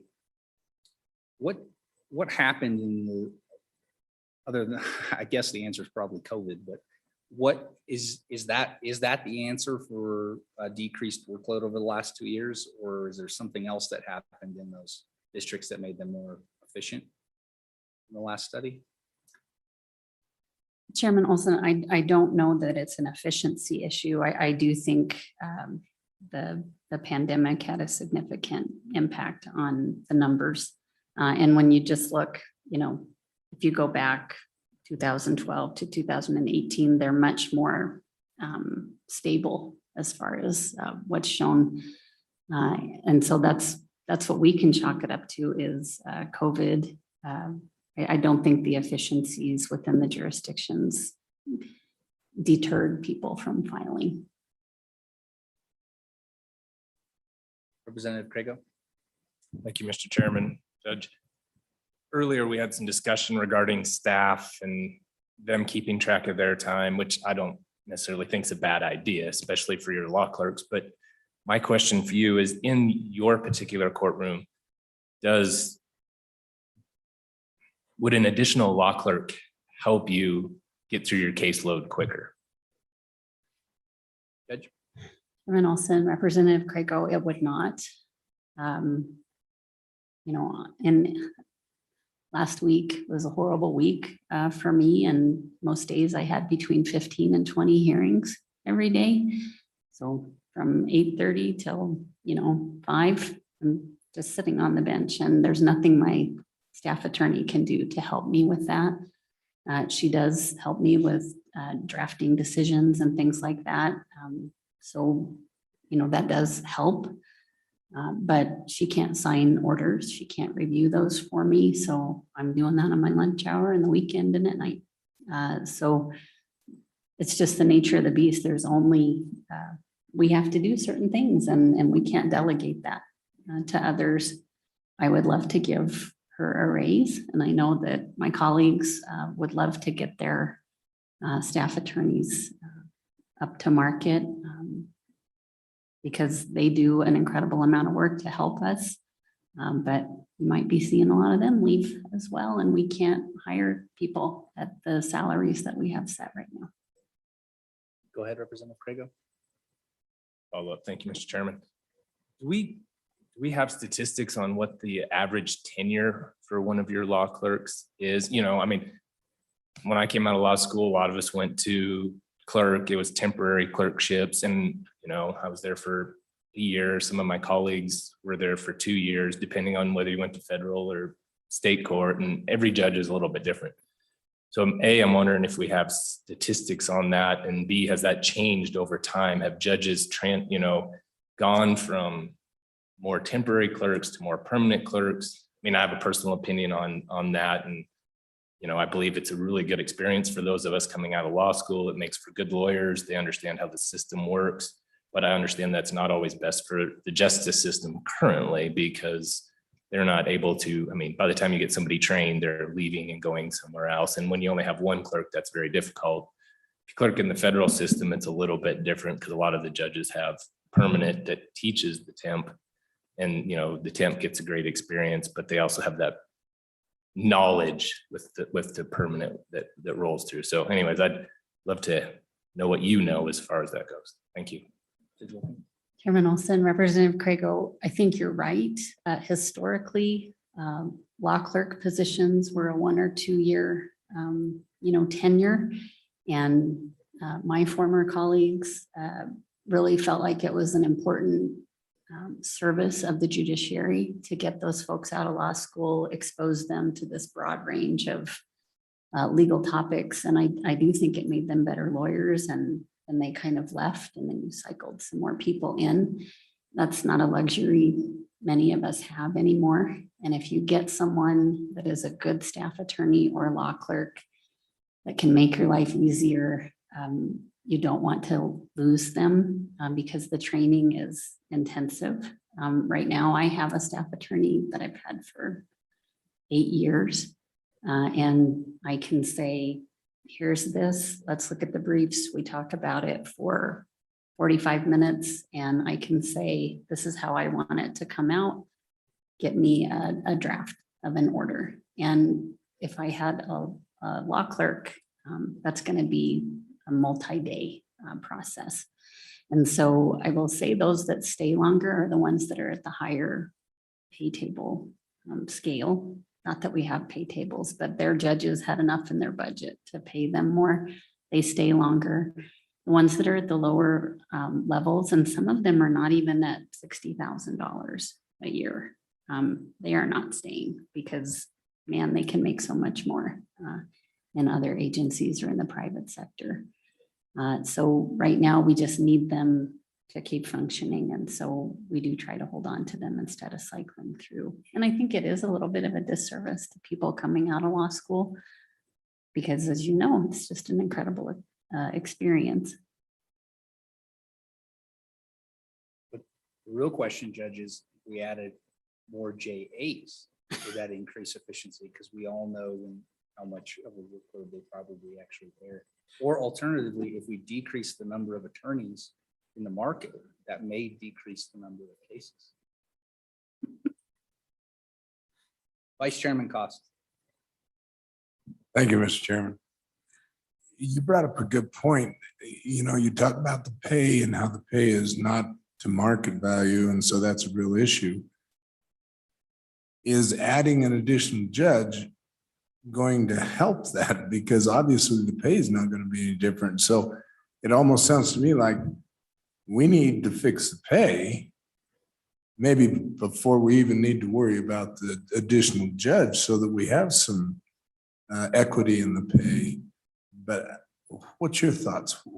Give me some thoughts there, please.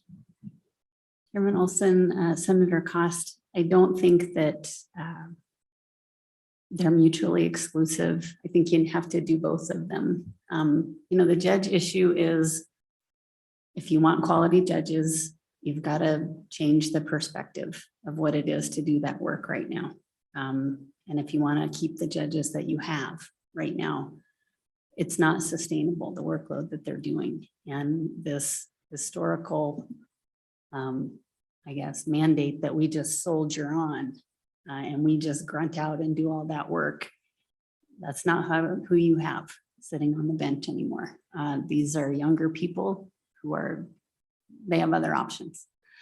So they're not going to stay.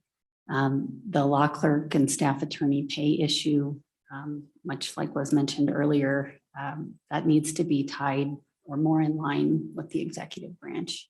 I don't think fixing the law clerk salary is going to alleviate the issues with the judges, because you can have as many law clerks as you want, but you need a judge sitting on the bench doing the people's work And right now, that's not getting done in a timely fashion. Senator French. Thank you, Mr. Co-Chair. You mentioned, can you address, and if you have, I apologize, but if there was a additional district judge there in Natrona County, what we're talking about here. You mentioned prior that if somebody brought a case to you now, it'd be October of next year before it come before the court. How does that schedule get affected if that additional judge is in place in Natrona County? Does it, your example, October of 22, does that back it up to March or April of 22? How does that affect that? Senator French, I'm glad you clarified that because I thought the year-long delay was only when I brought the case. Chairman Olson, no, not at all. Senator French, it would help tremendously just because, for example, in Natrona County, every case that's filed, there's a random assignment right now between 3 judges. You add a 4th judge in there and that frees up a significant amount of time on my schedule. So right now, you know, I'm having to do juvenile court, things that have these definitive timelines, criminal cases.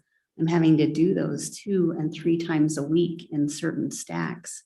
I'm having to do Title 25 hearings, you know, on my week to do that. If there's another person that can schedule those in on their docket, it decreases significantly that wait time. I would venture to say it might cut it in half. So it would be a tremendous help for all these judges that are doing the work of almost 4 judges. It would really help. And I don't have the numbers. I think, you know, the chairman and co-chairman practice here. I think when they added a 4th judge in Cheyenne, it helped tremendously with their ability to schedule and get things done and before a judge much quicker than it had been.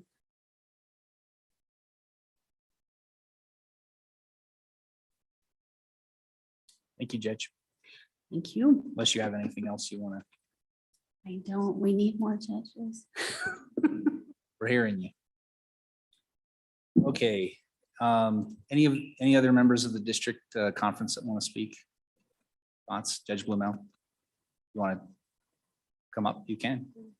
You want, well, yeah, why don't all three of you want to speak, come on up right now. Just pull 2 of those chairs forward. Mr. Co-Chairman, I think it makes sense if they do come forward, so they're just ready and available to answer questions that might come forward. I know you don't want to, but it's probably more expedient and you will be close to a mic. I want the record to reflect, I didn't require the judges to come up. This is why people don't like me.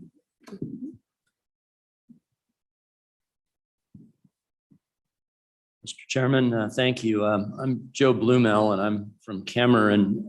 I appreciate the opportunity to come and try to answer any and all of your questions that you may have.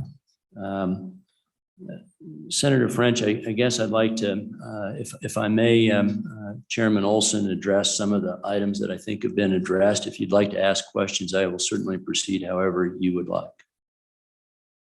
If you've been keeping a list, just go ahead and drum that off for us on whatever. I wish I was that organized, Mr. Chairman. Mr. Chairman, Senator French, one of the things that I would like to address that you brought up is the additional cost involved. I am, I think, rather unique in that, as Judge Wilking described, and I think as Mr. Chairman Olson and Representative Oakley, having grown up in Kemmer, are well aware. I live in Kemmer. I have chambers, a courtroom, and all of the facilities already in Kemmer. There is no additional cost to the Lincoln County Commissioners if in fact you place any additional judge in Uinta or Lincoln County. By the same token, I have chambers in a district court in Evanston. There will be no additional cost to the UNT County Commissioners for any facilities. There may be some additional cost as far as staffing goes, because one of the things that I do is for me to do both counties. You heard how Judge Wilking said that she has stacks and she has juveniles and criminal matters. I have a criminal docket and I have a juvenile docket, as well as a mental health docket in both Lincoln and UNT County. Now, as you all, as members of the Joint Judiciary Committee, you're well aware that there are some statutory timeframes that are necessary in each of those. Whenever there's a juvenile that's taken into protective custody, I have to have a shelter care hearing within 72 hours. It doesn't matter if it's in Lincoln County or UNT County. If it's involuntary hospitalization, a Title 25, I have to have that hearing within 48 hours. I have speedy dockets for criminal matters in both Lincoln and UNT County. I stack my criminal docket 15 deep at least each month in UNT County. I stack my criminal docket approximately 15 deep in Lincoln County every other month. And so I go back and forth in trying to accomplish that. In addition to that, I fit in any civil matters that I can along the way. The civil matters, as I think all of you are aware, I think it was Representative Zawana mentioned that the fastest growing area seems to be right now North Lincoln County. I have significant civil litigation coming from North Lincoln County. So that's what's also affecting that. The other thing that I will be very forthright to the committee on, I have Interstate 80 that goes across UNT County. And frankly, the Wyoming Highway Patrol, as well as the UNT County Sheriff's Office and the Evanston Police Department are very adept at finding large quantities of marijuana that seem to be going across the state. And when the roads are closed, it is surprising how many people will show up at the road close barrier in Evanston, roll down their window, and the highway patrolman that will be staffing it will go, "Ooh, can I help you?" And they'll ask what's going on, and they'll say, "Well, the road's closed. Would you pull off over to the side over there?" Resulting in, large quantities of marijuana being found. I have a number of those cases on a regular basis. So I don't know if that answers your questions, Senator French and other ladies and gentlemen of the committee, but I wanted to approach that. And if it causes you to have additional questions, I will certainly answer anything I can. Senator French? Yeah, that helps. Thank you. I'll ask, like I did to the judge from Nartona County, if there's another district court in that area, what does that do to the docket load, the speeding up, a speedy trial, whatever? Thank you very much, Chairman Olson, Senator French. That will be a significant difference. And my colleague, Judge Lavery, and the other district judge from the 3rd Judicial District, Judge Robinson, and I have all spoken, and we all agree that there needs to be another judge, and they should be placed in Evanston and UNT County if the 3rd Judicial District is granted that by the legislature. It will make a significant difference in that the delays that I have on civil jury trials, particularly, as well as family law cases and all civil matters, would no longer have to take a 4th seat behind juvenile matters, criminal matters, and involuntary hospitalizations. Now, there are also termination of parental rights cases and other items that take precedence, but largely those do not affect the civil case load and the civil case status. But it would make a significant difference immediately in the 3rd Judicial District. The other part that I need to address is that we've also spoken and are in agreement that if in fact there is another judge, and if you look closely at the statistics, and I dare say that those statistics, you have them, they've been there for a number of years, and they're very consistent with that workload. I knew what I was getting into when I applied for this position, and I was appointed to it, and I accepted it. But I believe that those statistics are very evident. And yes, if in fact there's another judge placed in Evanston, then the thing that would happen is there would be a need for me, particularly in Kemmer, to go and help my colleagues out in Green River and Sweetwater County. That would be one of the factors that has to happen. And I know that there's been many comments made and many reports made that the district court judges really do work with each other. They do. And that's an example of, I believe, how that would work without any specific direction being necessary.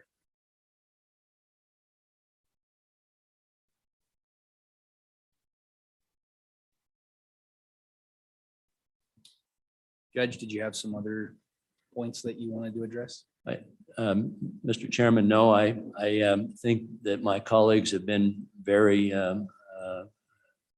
detailed in their response. I will speak that I am not here to say I'm the only one who needs the assistance of the legislature. I'm here to tell you that I'm very supportive of 3 district judges. The workload statistics are very clear. There's not a question about it.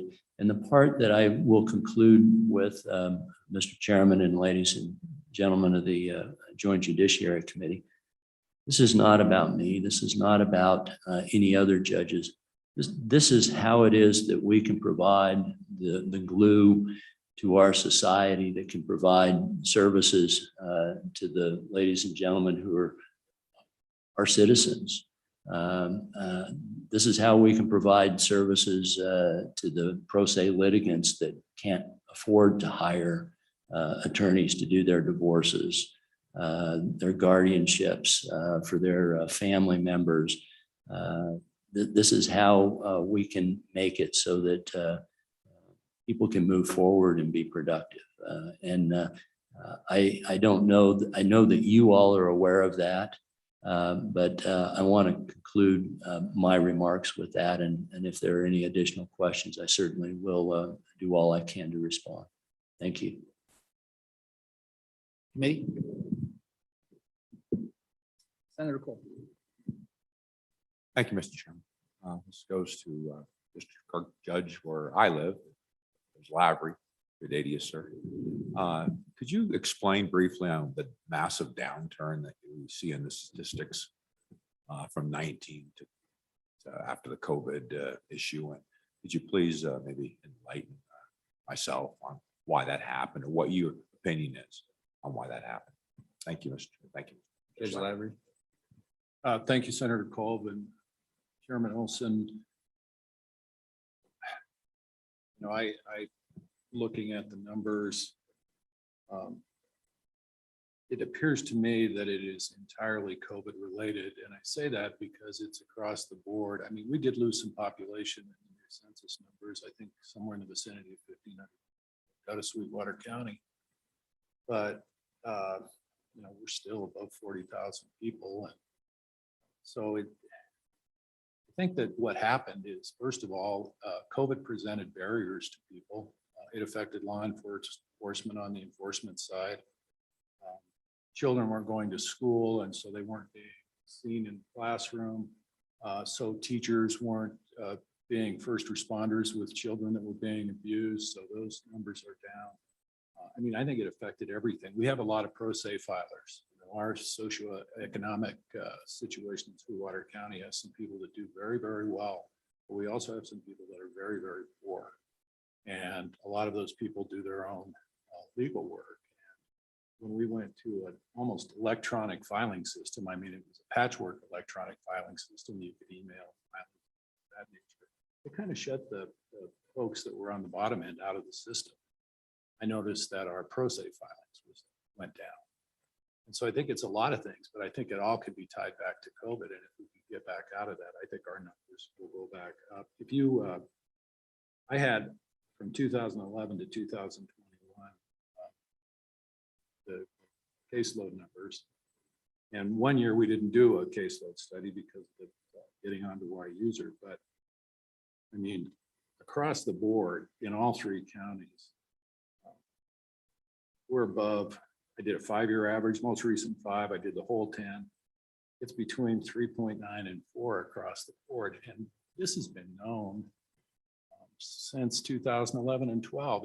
And when Cheyenne, Army County got a 4th judge, it was known then. And we talked amongst ourselves as judges and agreed that they had the most need and that we would support their efforts to get a 4th judge in Cheyenne. And now, you know, this is still the same group of 4 counties. And we've answered the question for 1, but the other 3 remain in need.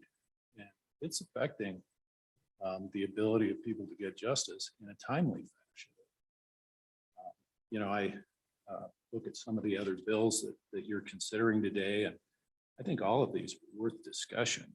You know, I'm getting ready to be one of the judges that's going to do Chancery Court.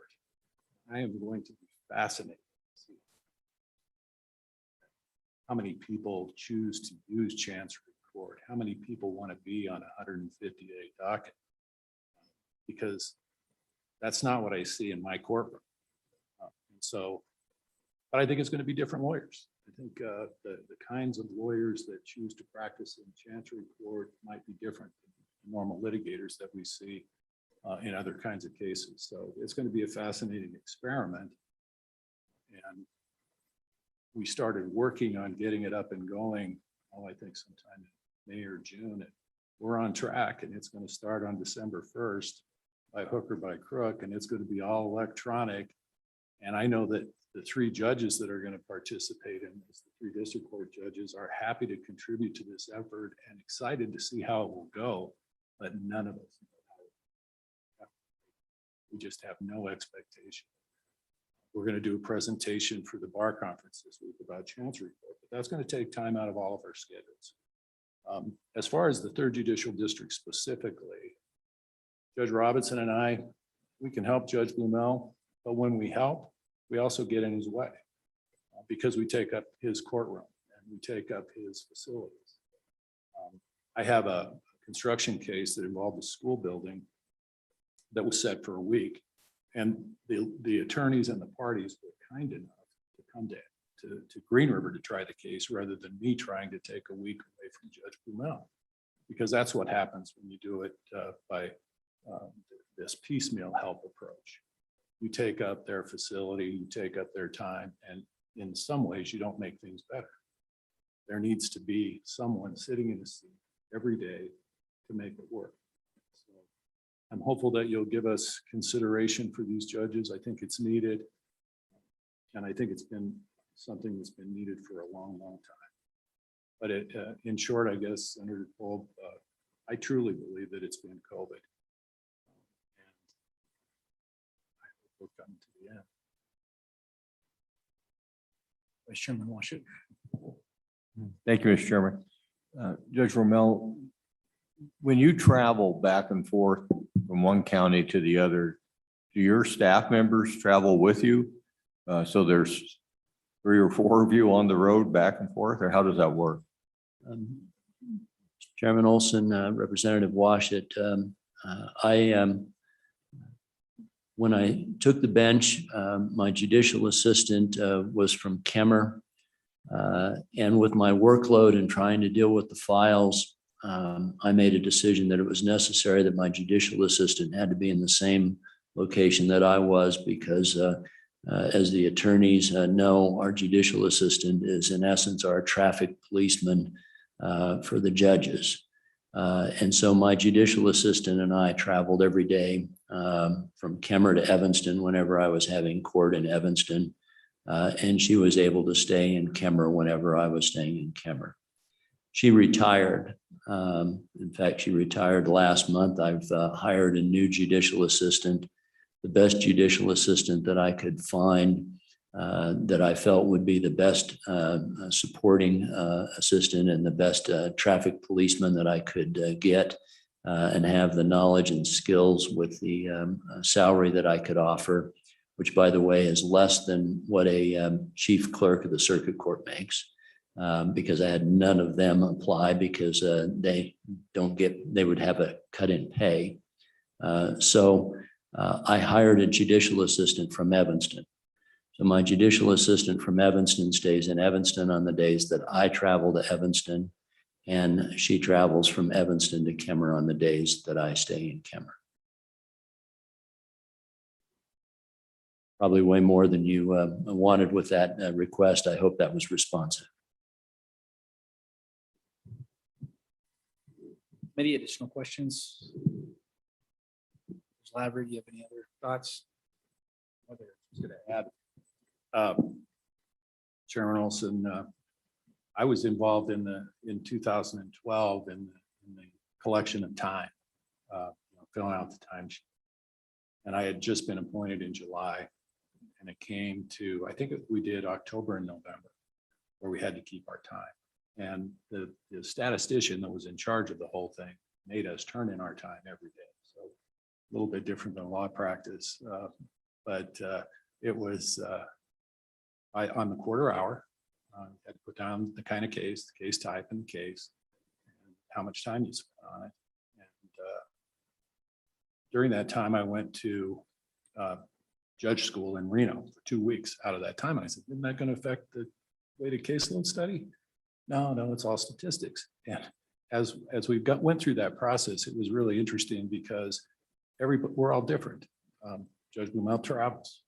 I have a second judge in my district, but at the time we only had one courtroom that we had to share. We talked a little bit about Judge Day's issues being in Jackson. So we're all different.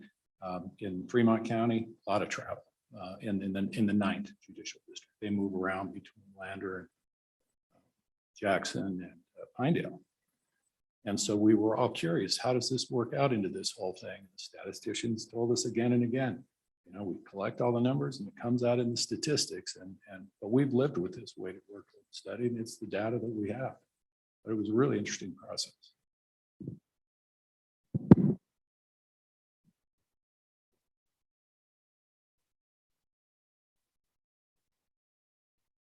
You're the only judge who hasn't talked.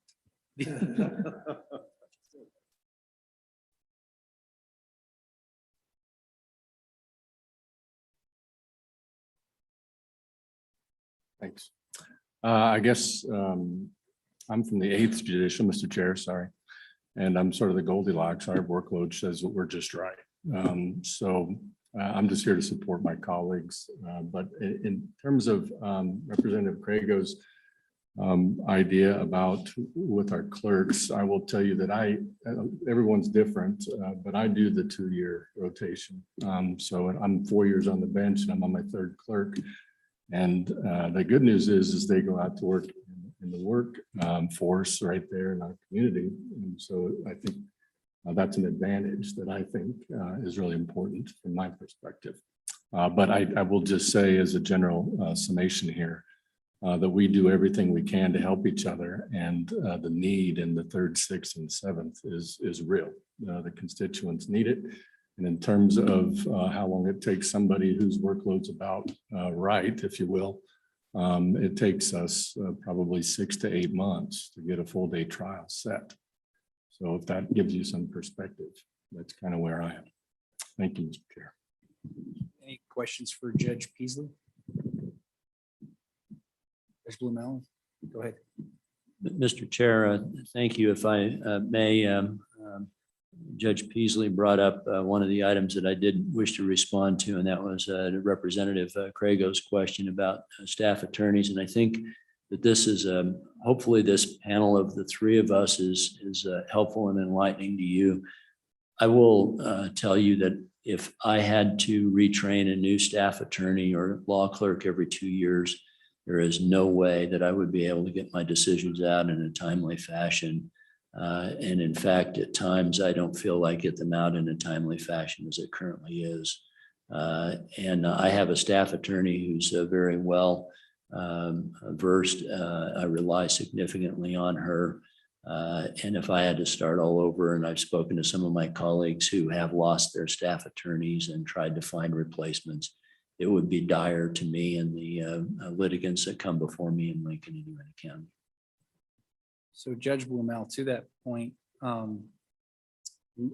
mean, Representative Crago really highlighted what the culture is of clerks or staff attorneys, and it appears to be that it has become more of an entryway into whatever else they're doing in their lives versus being something more permanent. The question is, I guess, if we understand why that is, and is it, if it is tied to the salary, then isn't the salary of something that answers longevity in your office, which could create greater efficiencies?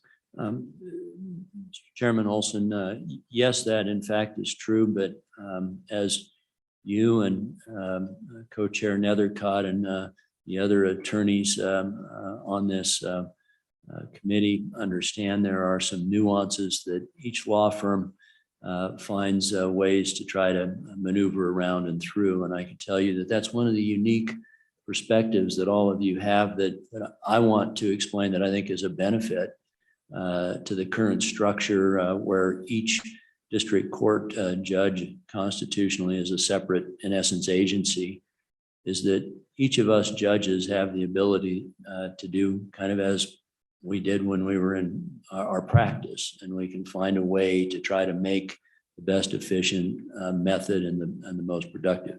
Would I support increased salaries for staff attorneys? Oh, yes, I would in a heartbeat. Would I support those for judicial assistants? Yes, I would also in a heartbeat. I would even support that in trying to increase the salaries for court reporters, because I had to find a new court reporter. My court reporter of 42 years retired. I was her fourth district judge. It was a nightmare. But I will tell you that the most immediate need for me to be able to provide services to the citizens and the litigants that come before me in Uinta and Lincoln, as well as Sweetwater County, is another judge. And I think that's also true in the 7th and the 6th Judicial District. Would those other items be of assistance? Yes, they absolutely would, but I don't believe they solve the difficulty that we face.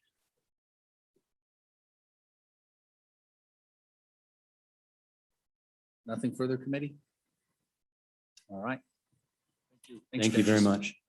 So committee, I always forget about breaks, which now we're a little bit past the break time, but essentially where we're at is we can take a quick break if you'd like.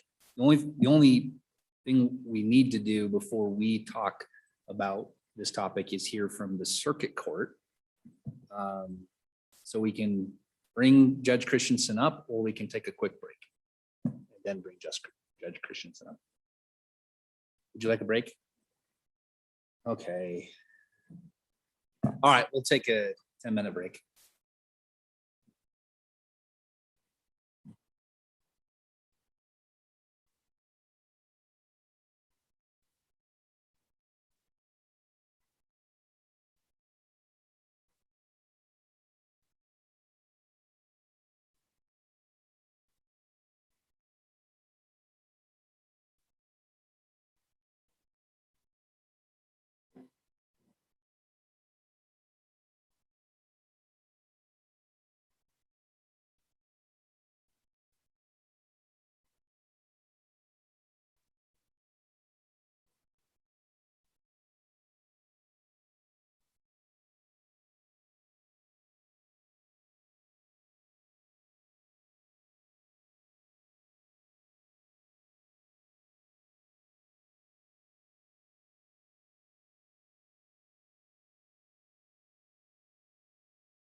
All right, are we back on?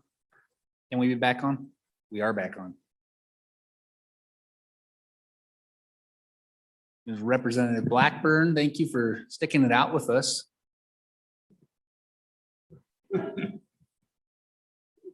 Judge Christensen, welcome. Thank you, Mr. Chairman, Co-Chairman Nethercott, representatives and senators of the Joint Judiciary Committee. My name is Brian Christensen, a Circuit Court Judge from Natrona County, President of the Circuit Court Judges Conference. Start off by saying as to our status with Wyoming's proactive approach and implementation of technology. When the executive branch asked if the judiciary could also join in budget cuts a year and a half ago, the circuit court judges agreed to cut their magistrate budget as significantly, and we started covering for one another, and that has gone very well. Those judges that do have time to cover for other judges that are on vacation or on military activity duties, we have a couple of those, or just have significant caseloads, or judges out for surgery or those kind of things are all getting handled. We have 24 circuit court judges. 2 are presently in the process of retiring. And yes, I'll echo that we were disappointed in the number of applicants for considering where they were in Lander and Cody. We thought there would be a lot more applicants than there were.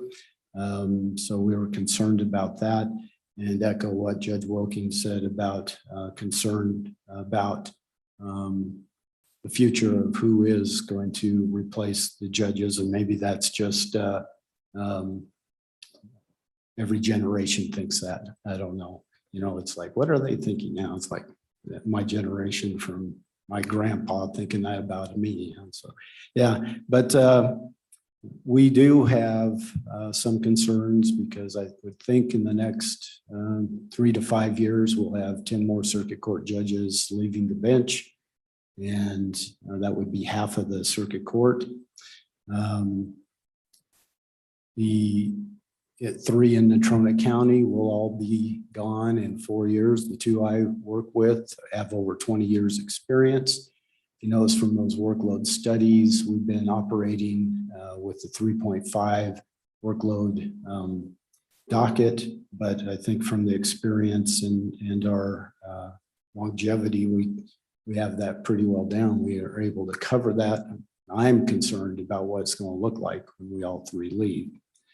As you might, Judge Wilkins stated, we work nights and weekends. Our work also includes search warrants 24/7. This year, I've got weekend probable cause reviews on arrest because of due process requirements on 48 and 72 hours. So every Saturday and Sunday, I'm reading new arrest probable cause sheets, affidavits, as well as if the district attorney is recommending bonds. We set bonds every weekend as well, telephonically. We don't have to go in person. Like, I don't know if any of you remember the old days when we had to go in person on Sundays and hold court because we were under a 48-hour deadline to get those people seen on new arrests for probable cause and bond settings. That got changed to 72 hours on bonds, but probable cause still needs to be found within 48 hours. So when we talk about weekends and nights, we actually are doing nights, as you also know from a few years ago, as it was required that the judiciary review before any DUI refusal undergoes a blood draw. So we get those in the middle of the night to review those as well. Even though that wasn't anticipated, they thought everybody would just agree to have their blood taken. Well, there turned out to be quite a few people that decided that was not what they wanted to do. So we do get several calls on that as well. As to pandemic, yes, we did have a decrease in evictions, mainly when the landlords realized there had to be a CDC declaration, as well as some activity on the part of the tenant to attempt to get their funds to pay their rent.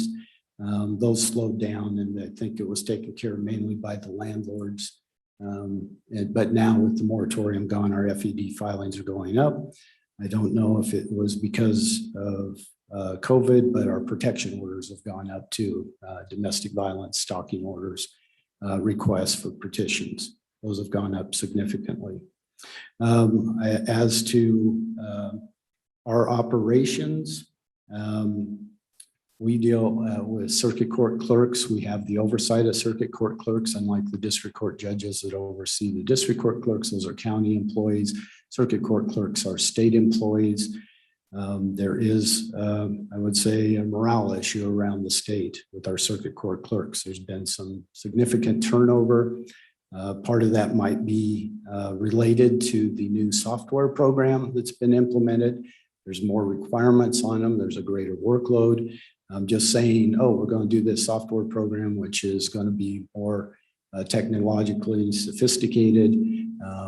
Individuals that have not dealt with that do not just step right in to do that.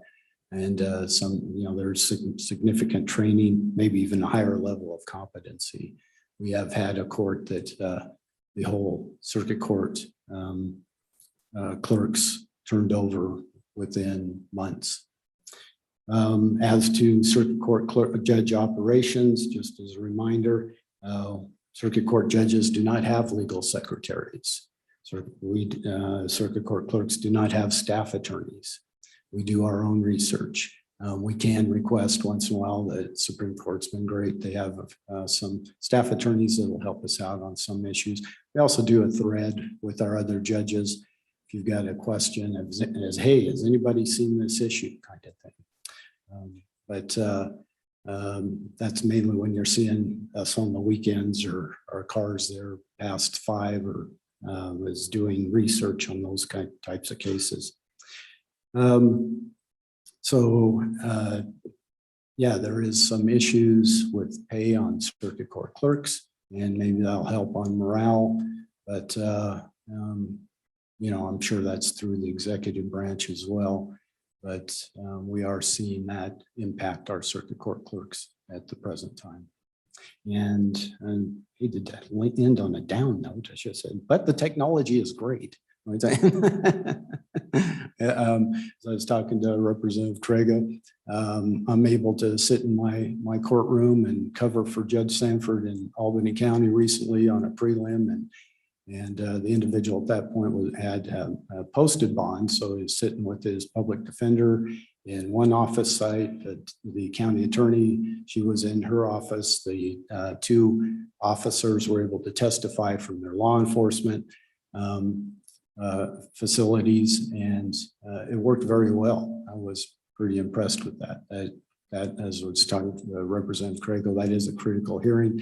So a defendant has to agree to that type of process in a preliminary hearing stage, but they usually do. We've had preliminary hearings where the attorneys appear on the video and the defendants in person, the defendants on the video, or the defense attorneys in person. So, and it works a lot, really well when your attorney's from out of town on a hearing like that, as well as change of plea, sentencing, those kind of things. So can't say enough good things about the technology. There is some, again, talking to Representative Crago, some concern about decorum. Not just from pro se litigants, but once in a while, an attorney might say something that they would never say in court. And, to come back as well, I guess I'll be seeing you in person at your next hearing. But those things have been going very well. Representative Olson, any questions for me? Committee? Vice Chairman Washer? Thank you, Mr. Chairman. Thank you for the break, finally. Don't get too used to them. Judge Christensen, appreciate you being here today. A couple of questions. How much time do circuit court judges spend doing work that was really probably more appropriate for a legal secretary? what percentage of the workload is that involved? Judge. I'm Representative Washington, Mr. Chairman. I'm sure it's different for all judges. We've had some COVID quarantines recently with our clerks and vacations, and that might change some things. I just had a pretty good motion hearings on a case that I ended up typing. I did all the research and typed my own decision letter on a case under advisement. And you just have to have a feel for what your head clerk's going through and what pressures they're under. And, you know, if they had some time, I'd ask them to help me out, type that up. Representative Crago. Thank you, Mr. Chairman. Judge Christensen, if we were to add a judge in the 7th district, how is that going to affect your workload? Will the 3 circuit court judges be able to handle? Will it increase your workload, and will you be able to handle it? Mr. Chairman, Representative Crago, well, you'd definitely be able to handle it. We'd have no choice.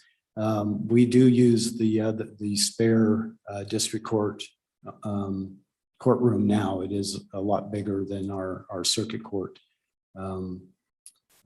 courtrooms for docket calls, misdemeanor arraignments, juvenile arraignments, drug court, student court, all those kind of things that have a lot of people involved in them. We would just have to figure out how to make them work. And hopefully the district court, if they had a free courtroom, you know, it'd just be, right now it's case on case. When under COVID, the flex courtroom was being used as the jury room because of the spacing required for social distancing. So we usually call Monday morning and see if there's a district court jury down in that courtroom. If not, then we make plans accordingly. If there is, we plan accordingly. There might be a reduction in the number of people showing up for student court or drug court, or breaking up misdemeanor arraignments and have them in 2 different courtrooms. So it will take a little time, but we'll make it work.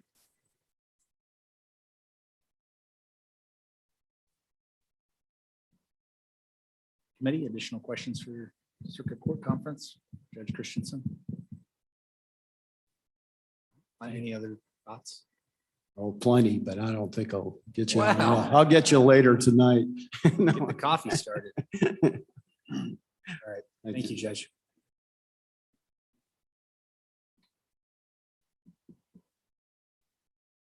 All right, committee. So I think we've heard from everyone we want to hear from. Did we have anyone specifically signed up in the virtual world to testify on this topic? Mr. Chairman, I don't believe we did.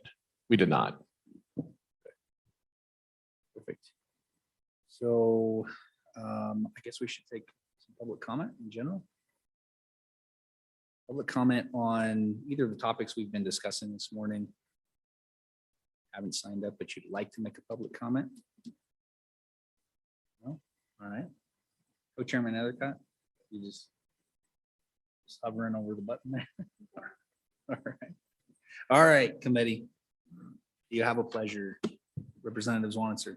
Always, Mr. Chairman. I'd like to move for discussion. It would be 22 LSO 117, the currently titled 7th Judicial District Number of District Judges Bill. I so move to make that. Yes, if we don't need further conversation, a committee bill for the 2022 session. I'm sorry, your motion. Yeah, okay. So That'd your be my motion wasn't motion. to talk about it, but your motion is to move the bill. Is to move the bill. Okay, thank you. And seconded by Representative Crago. And did you have some initial comments you wanted to make, Representative Zwanzer? I have an amendment at the appropriate time. If I can go You ahead can- and let me move an amendment as You well, can Mr. Chairman, move- and You then can do as you please. let's then. talk about it from there. And so committee, the amendment really is to make, to add 3 judicial judges. And so the amendment would read there on, well, I'm going to skip the catch titles. So on page 1 on line 10, it would say the 3rd, 6th, and 7th judicial districts, plural. And I have given a copy to LSO. That's why I'm going quick. And then on page 2, line 4, it would say in Natrona, Uinta, and Campbell counties when they're ready and can certify to the Chief Justice. Then again on line 10, also insert Uinta and Campbell counties.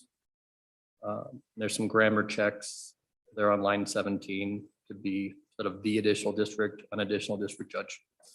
So that would be my motion. Seconded by co-chairman Nethercott. And I just wanted to make sure you were listing off counties? Where is that portion? In the So, Mr. Chairman, on page 2, line 4 and line 10, the current bills ask for an additional judicial district judge in the 7th Circuit in Natrona County. And so what the amendment would say, not only if we're adding 3 judicial district judges, listening from the testimony, I would assume they would be in Natrona, Uinta, and Campbell County. And I'm looking, I got a that's head the nod. suitable location based on the testimony of where the facilities would be. Yep, and so those counties would have to certify to, would have to prove to the Chief Justice of the Supreme Court that the facilities are adequate and suitable for 12-person jury, necessary facilities, staff, et cetera. And then when the Chief Justice certified that, we would be able to move forward in the legislature. You'll see there in subsection Romanet 2 to go ahead and issue that bill to approve money and funds for those additional judicial district judges. Okay, Mr. Fuller? Is that making sense and Mr. accurate? Mr. Chairman, it does. The only question I would have is whether the committee would want each of these 3 in 3 separate sections. So each judge could independently be advanced depending on the completion of the appropriate and suitable facilities. Otherwise, I think the way it's drafted now, all 3 would have to have complete facilities before a subsequent bill could be enacted for the enactment of those positions. You okay with that, Representative? Yeah, Munster? LSO would reword that. That way, if there were existing facilities in Natrona and Campbell, it sounds like there might be, they could move on a faster track. Okay. If my second's okay with that as well. All right. Thank you, Mr. Fuller, for catching that. Any discussion on the amendment? Question on the amendment or question on? The amendment. You're talking specifically about Campbell County. Is that the proper location for the judge, or is it Campbell? Is it Crook? Is it Weston? Where should that judge actually be located? Rather than specifically county, should it say in the district or? I mean, we could ask the conference to clarify if need be, but I believe the testimony was that Judge Rumpke had told Judge Wilkin that they had recently acquired, the county had acquired a building across from the courthouse in Gillette. And I understood that to mean that's probably where the judge would be. And she's nodding her head yes. Yeah, Mr. Co-Chair, we don't decide the location of the judges, just the number of the judges in the districts.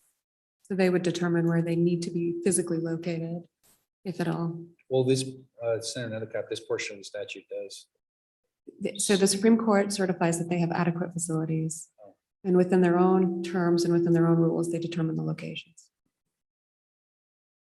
Mr. Chairman, please. Well, I think if you believe that there's a possibility, Co-Chairman Nethercott, that, for example, the 6th may be located in Crook County, then I do believe you would need to amend this section because it specifically says suitable facilities in the counties he listed. But Mr. Co-Chairman, I would say that LSO probably understands the amendment and can make any conforming amendments associated with the appropriate counties located within the appropriate judicial districts. Mr. Chairman, Chairman Nethercott, the one thing I would note is that statute actually does specify for the multi-judge districts where those judges are located. But certainly for the purposes of this bill, it could say, suitable facilities in the 6th district, suitable facilities in the 3rd district. yeah, I think that, are you okay with that, Representative Lawrencer? Just leave it open as Senator Nethercott indicating. Good catch. Senator French. Thank you, Mr. Co-Chair. I would like to ask the 2 co-chairs what the effect of that additional district court in Albany County has done. How has it sped up the the cases, the trials or whatever, has it, what's been the effect? Laramie County, you mean? Senator Endicott? I believe it's greatly improved the efficiency and quality of the court experience. Excuse me. So I think it's been a tremendous help. So, in addition, I think, speaking to some of the comments you heard, and I'm going to pull out some comments made by the district court judges that struck with me and that I found compelling. You heard references to them having to soldier on, just kind of deal with it, that they're stoic, that it's not about them, it's about the efficiency of the judicial branch and the constituents that we share and the people they serve. But it is about them, right? These are people, these are judges who are really, sitting in very significant positions where they make decisions that affect people who they're angry with, they're alone.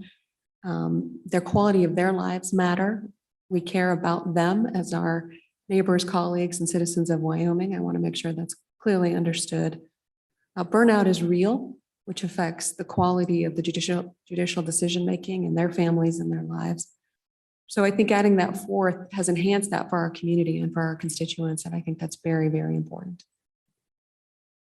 Yes, Senator French, and not to belabor it, but I would just, echoing what Co-Chairman Endicott said, when we added that extra judge, the example that Judge Wilking gave about having a hearing a year out was a reality in Laramie County for a long time. And that's a huge difference for my clients, for an attorney's clients, to the whole, and that's their end goal, is to get their day in court or have their matter settled. And both settlement and when your day of court is pushed out also impacts the ability to settle. Things they drag on. So I do think there's a tremendous impact there. And I don't litigate like I used to, but I can see that in my firm. But more importantly, really, is to Co-Chairman Endicott's second point. I have had conversations with my local judges, and they can feel literally the difference. And I think it's hard for us to, Senator Endicott's 100% right. It is absolutely twofold. It is not just about the people that are having access to the court, but our judges as well. And it's when you're working in late hours into the evening, into the weekend, it's not just about those hours, it's the impact in the decision-making in the cases that can have. You want a lawyer to spend time to study an issue because that's their value comes not in an action, but in their ability to take time and study your problem and give you a good analysis. And the judge is no different. They need to be able to slow down and take their time to study the issue. And if there's too many cases, I would worry about the results as well at the end of the day. Committee, other questions on the amendment? Sensing you're ready to vote on the amendment, all those in favor of the amendment signify by saying aye. All those opposed, that amendment is adopted, and we are back on the bill. Additional amendments or discussion on the bill? Representative Lawson, please. Thank you, Mr. Chairman. I guess I would like to ask the question on the dollars that we're anticipating, and I think we heard during testimony it was around $1 million per additional judge. Is that what everyone else heard? Is that biannual? Is that biannualized? That's $1 million per budget per judge. Okay. Other questions? Since you're ready to vote, Mr. Fuller, we need an official action roll call on this bill. Okay. If you're intending to sponsor it, yes, Mr. Chair. I believe that is our intent. Mr. Chairman, this is a roll call vote for 22 LSO 0117, 7th Judicial District, number of district judges as amended. Senator Cooper? Senator French? Senator Kolb? Senator Cost? Aye. Representative Crago? Representative Larson, Representative Oakley, Aye. Representative Provenza, Aye. Representative Washit, Aye. Representative Rodriguez Williams, Aye. Representative Ian, Aye. and Representative Swanitzer, Aye. and Co-Chairman Nethercott, and Chairman Olson. Aye. That passes. How did it pass? Co-chairman Nethercott, that's the first bill this joint committee has put forth sponsored, and it was unanimous. I have a good feeling about this committee. All right, good job, committee. Co-chair? Go ahead, please. I would just comment on that, for the significance of the committee's decision to sponsor a joint judiciary committee bill. And what that means, it wasn't just our decision for the day. You certainly can change your votes later, but as a committee bill and members of the committee, it is the committee's will and your kind of duty and obligation to honor that later and carry this legislation through in both houses. So I just want to make sure that there's kind of an understanding.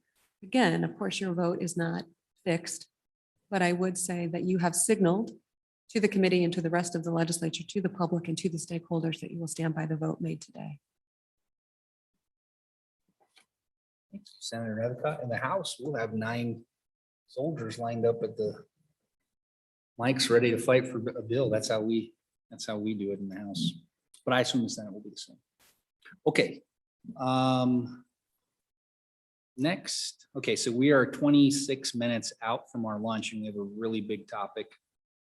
But I suppose we ought to, next topic. Our next topic was scheduled for the afternoon, 26 minutes ahead of schedule. Oh, I'm sorry. I just completely forgot about the workload assessment. All right, I'm sorry. I was really excited. Go ahead. Do we have a motion on the workload assessment bill? All right. And we have a third bill.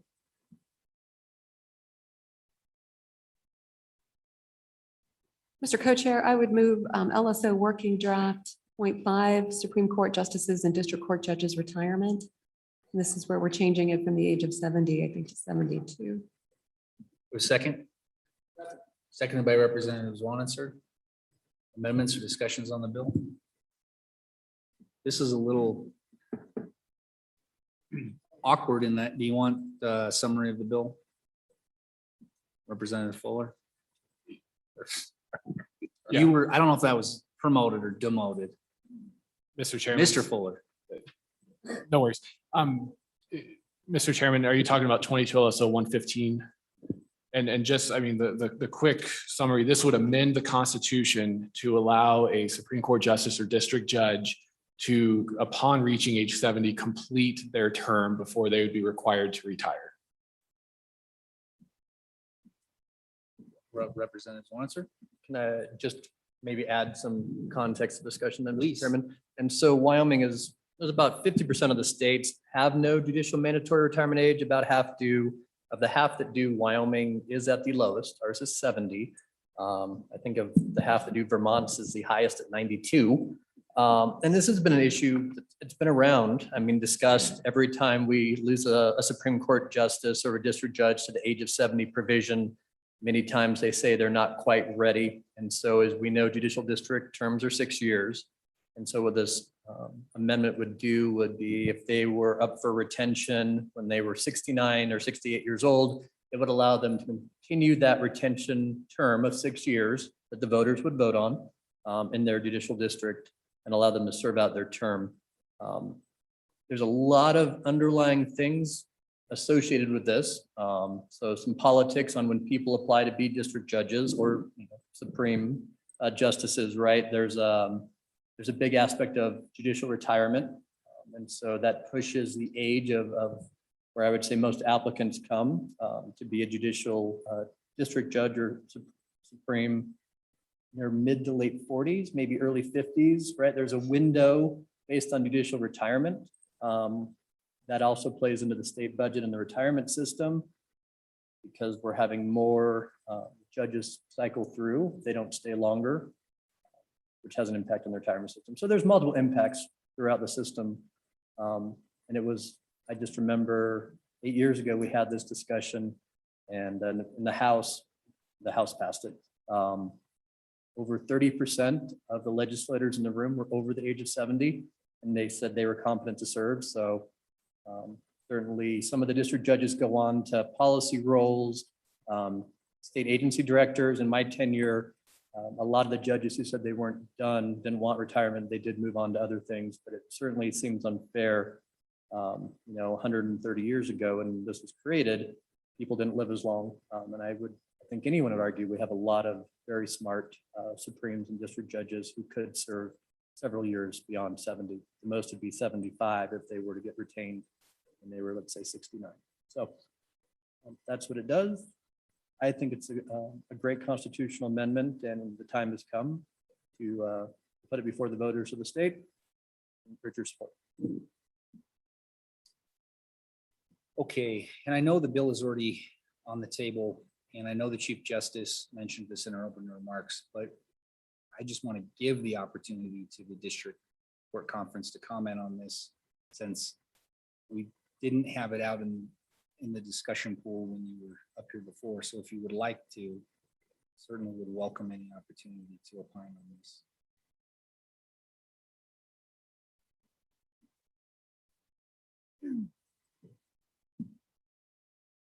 Wilkie? Thank you, Chairman Olson. I don't believe that our conference has a strong position on this. I think you heard from Justice Fox then, when we were together last in Casper. There are pros and cons to the proposal. I agree with you. Many of the judges that have had to retire, or justices when they're 70, I think they're just hitting their stride, and they have so much more to offer the judiciary.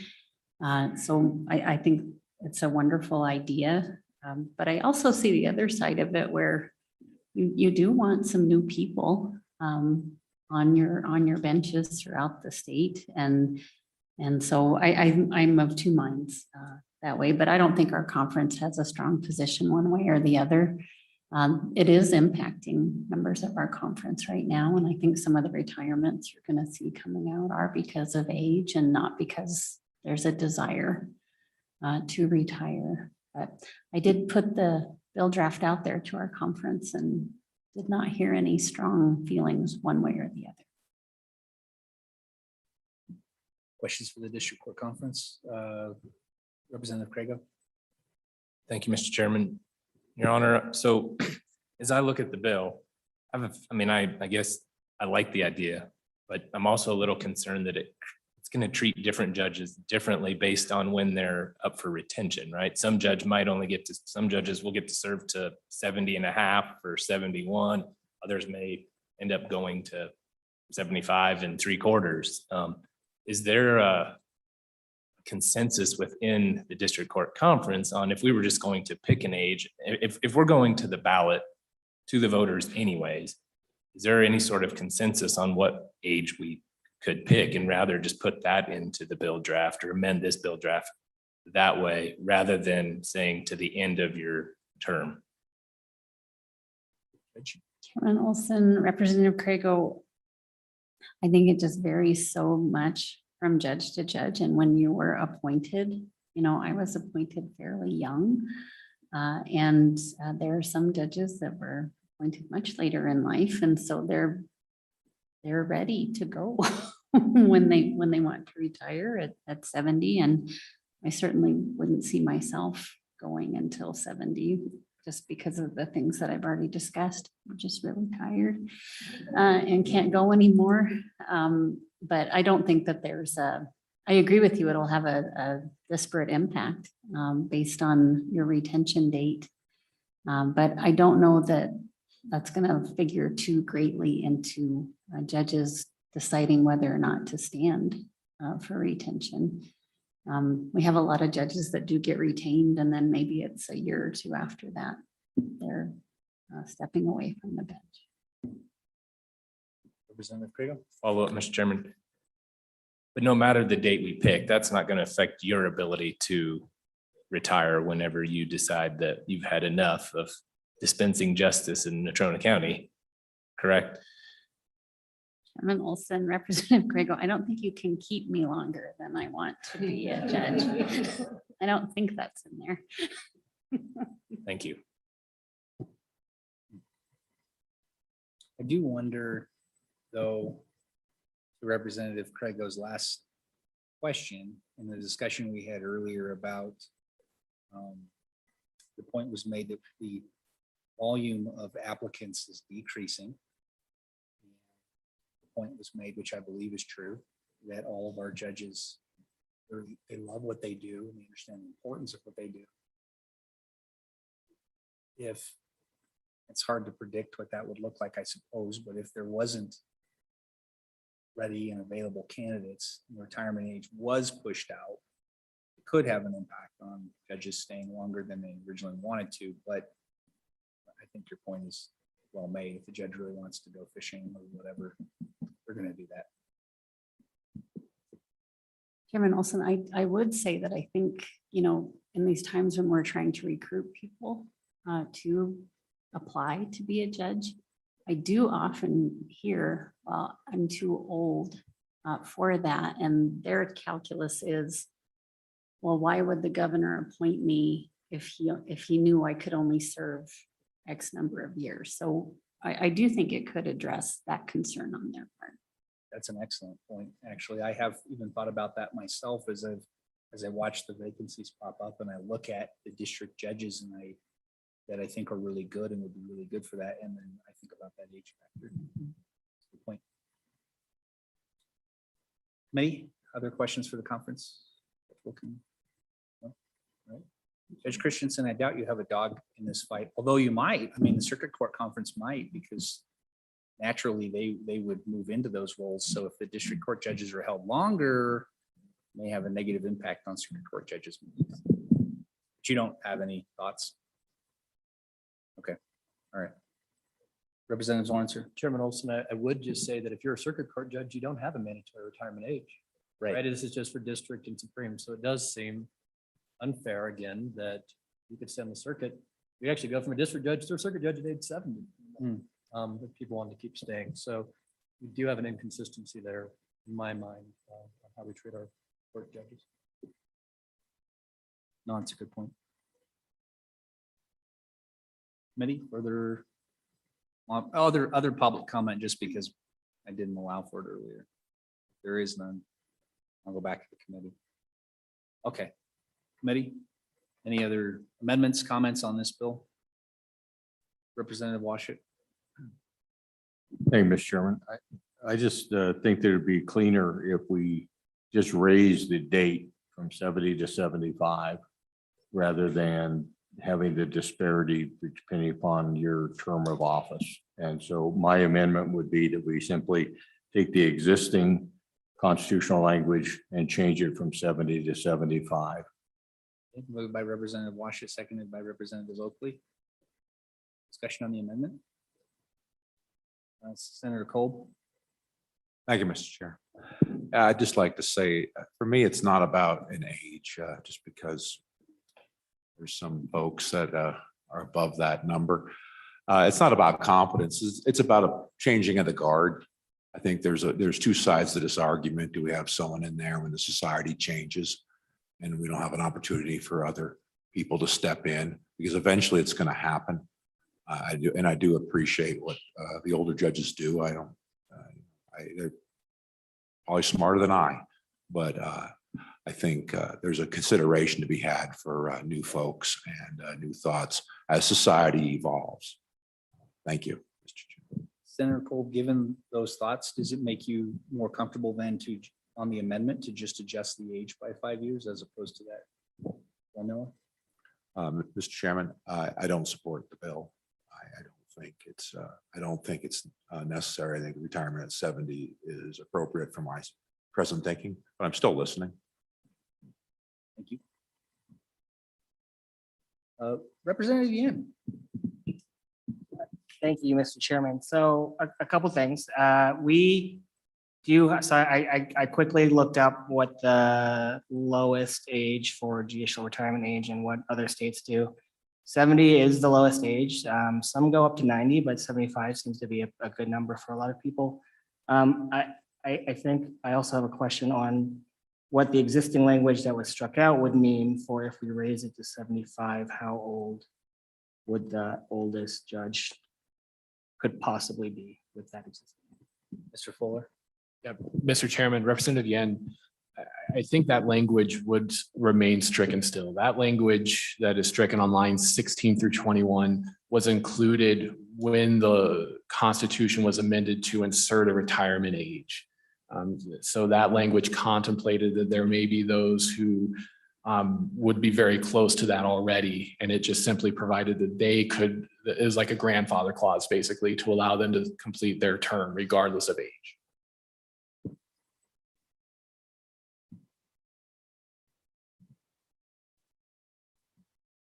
Vice Chairman Washut. Just a further comment, Mr. Chairman, if you will. What we're talking about here is a constitutional amendment proposal. So ultimately the voters are going to decide. And so all this committee is doing today is giving the voters the opportunity, well, we're proposing an opportunity for the voters to decide whether or not they wish to increase this age from 70 to 75. So whether each of us individually, think 70 is fine, or maybe you should go to 75. What we're really voting on today, I think, is should the voters of Wyoming have an opportunity to weigh in on this discussion? And I'm in favor of giving the voters that opportunity. Thank you, Vice Chairman Washut, for that is a good clarification on the process. I appreciate that. Representative Yen. Sorry, thank you, Mr. Chairman. So one more time, if we changed it to just 75 and we didn't allow upon the expiration of the term during which the incumbent reaches the age of 70, then because it's a possible 6-year term, I think 75 just gives it a simpler structure rather than saying it could be somewhere between 70 to 76 whenever the term expires. So I'm probably in favor of this amendment. Thank you, Mr. Chairman. Representative Craigo. Thank you, Mr. Chairman, and this might be a good question for Mr. Fuller. If we're going to go through the work of running it through the ballot, through the voters, do we also want to clean up the language and go ahead and still take out the strikeout that's in blue at this time? Because that applied to 1976 or 77. Yeah. Mr. Chairman, Representative Craigo, I understood the amendment would just simply, the only changes in the bill would be on lines 14 and 15. So the new language on line 14 would go away, the when would be reinserted, and then 15, it would strike 70 and insert 75. And Mr. Chairman, that's how I understood the initial motion that was made to make that change. I think that's right. I think Representative Craigo now has an amendment. Maybe do you want to? Mr. Chairman, I think Mr. Fuller took care of my question and I do not have an amendment. Okay. All right.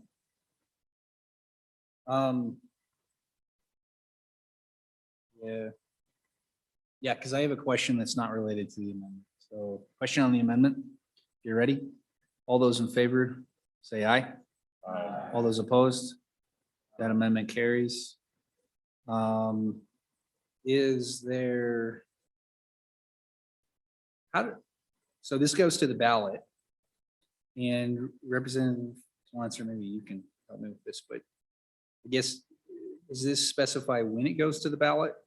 And does that cause an additional election or expense? So it's my understanding, Mr. Chairman, that if we approve this as a committee bill, it would go before session in February 2022, and it'd be put on the general election ballot in February or in November of 2022. If the voters did agree, then pretty much as of that vote, it would go into effect that it's now 75. So any justice or judge who's hitting that 70 requirement in 2022 or before is going to be bounced upon their birthday. But that, I think as soon as the voters, and it was certified, let's say November 15th, 2022, would be 75. And I don't know the age of all of our current judges and justices of who might be caught up in that or who might not. Okay. Other discussion on this bill? Vice Chairman Washington. As I sit here thinking, Mr. Chairman, thank you.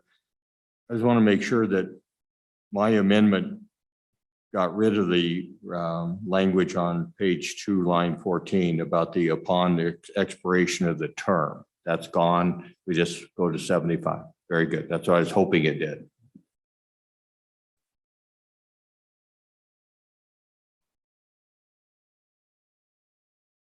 Mr. Chairman, Please. I don't know, maybe this is the question for LSO, but do we need conforming language on page 3 for the changes that we just made?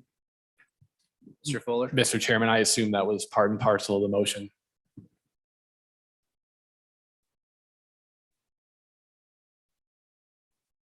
I'm very thankful that we have Mr. Fuller. All right. Question on this bill? Please call the roll.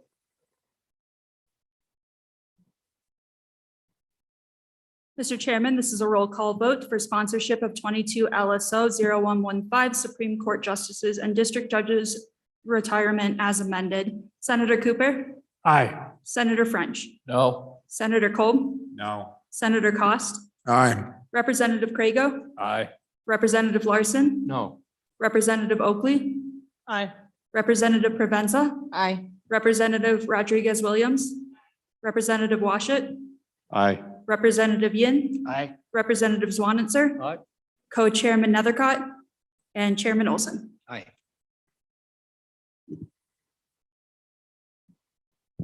Mr. Chairman, that passes. Thank you, Mr. Fuller. Okay, now we have dispensed with all of the bills, under this topic, and now we are 6 minutes ahead officially. So with that, I think what we'll go ahead and do is break for our, we'll just break for our lunch. We have that set for an hour and 15 minutes-ish now, so we'll reconvene at 1:15 PM and we will take on juvenile justice at that time.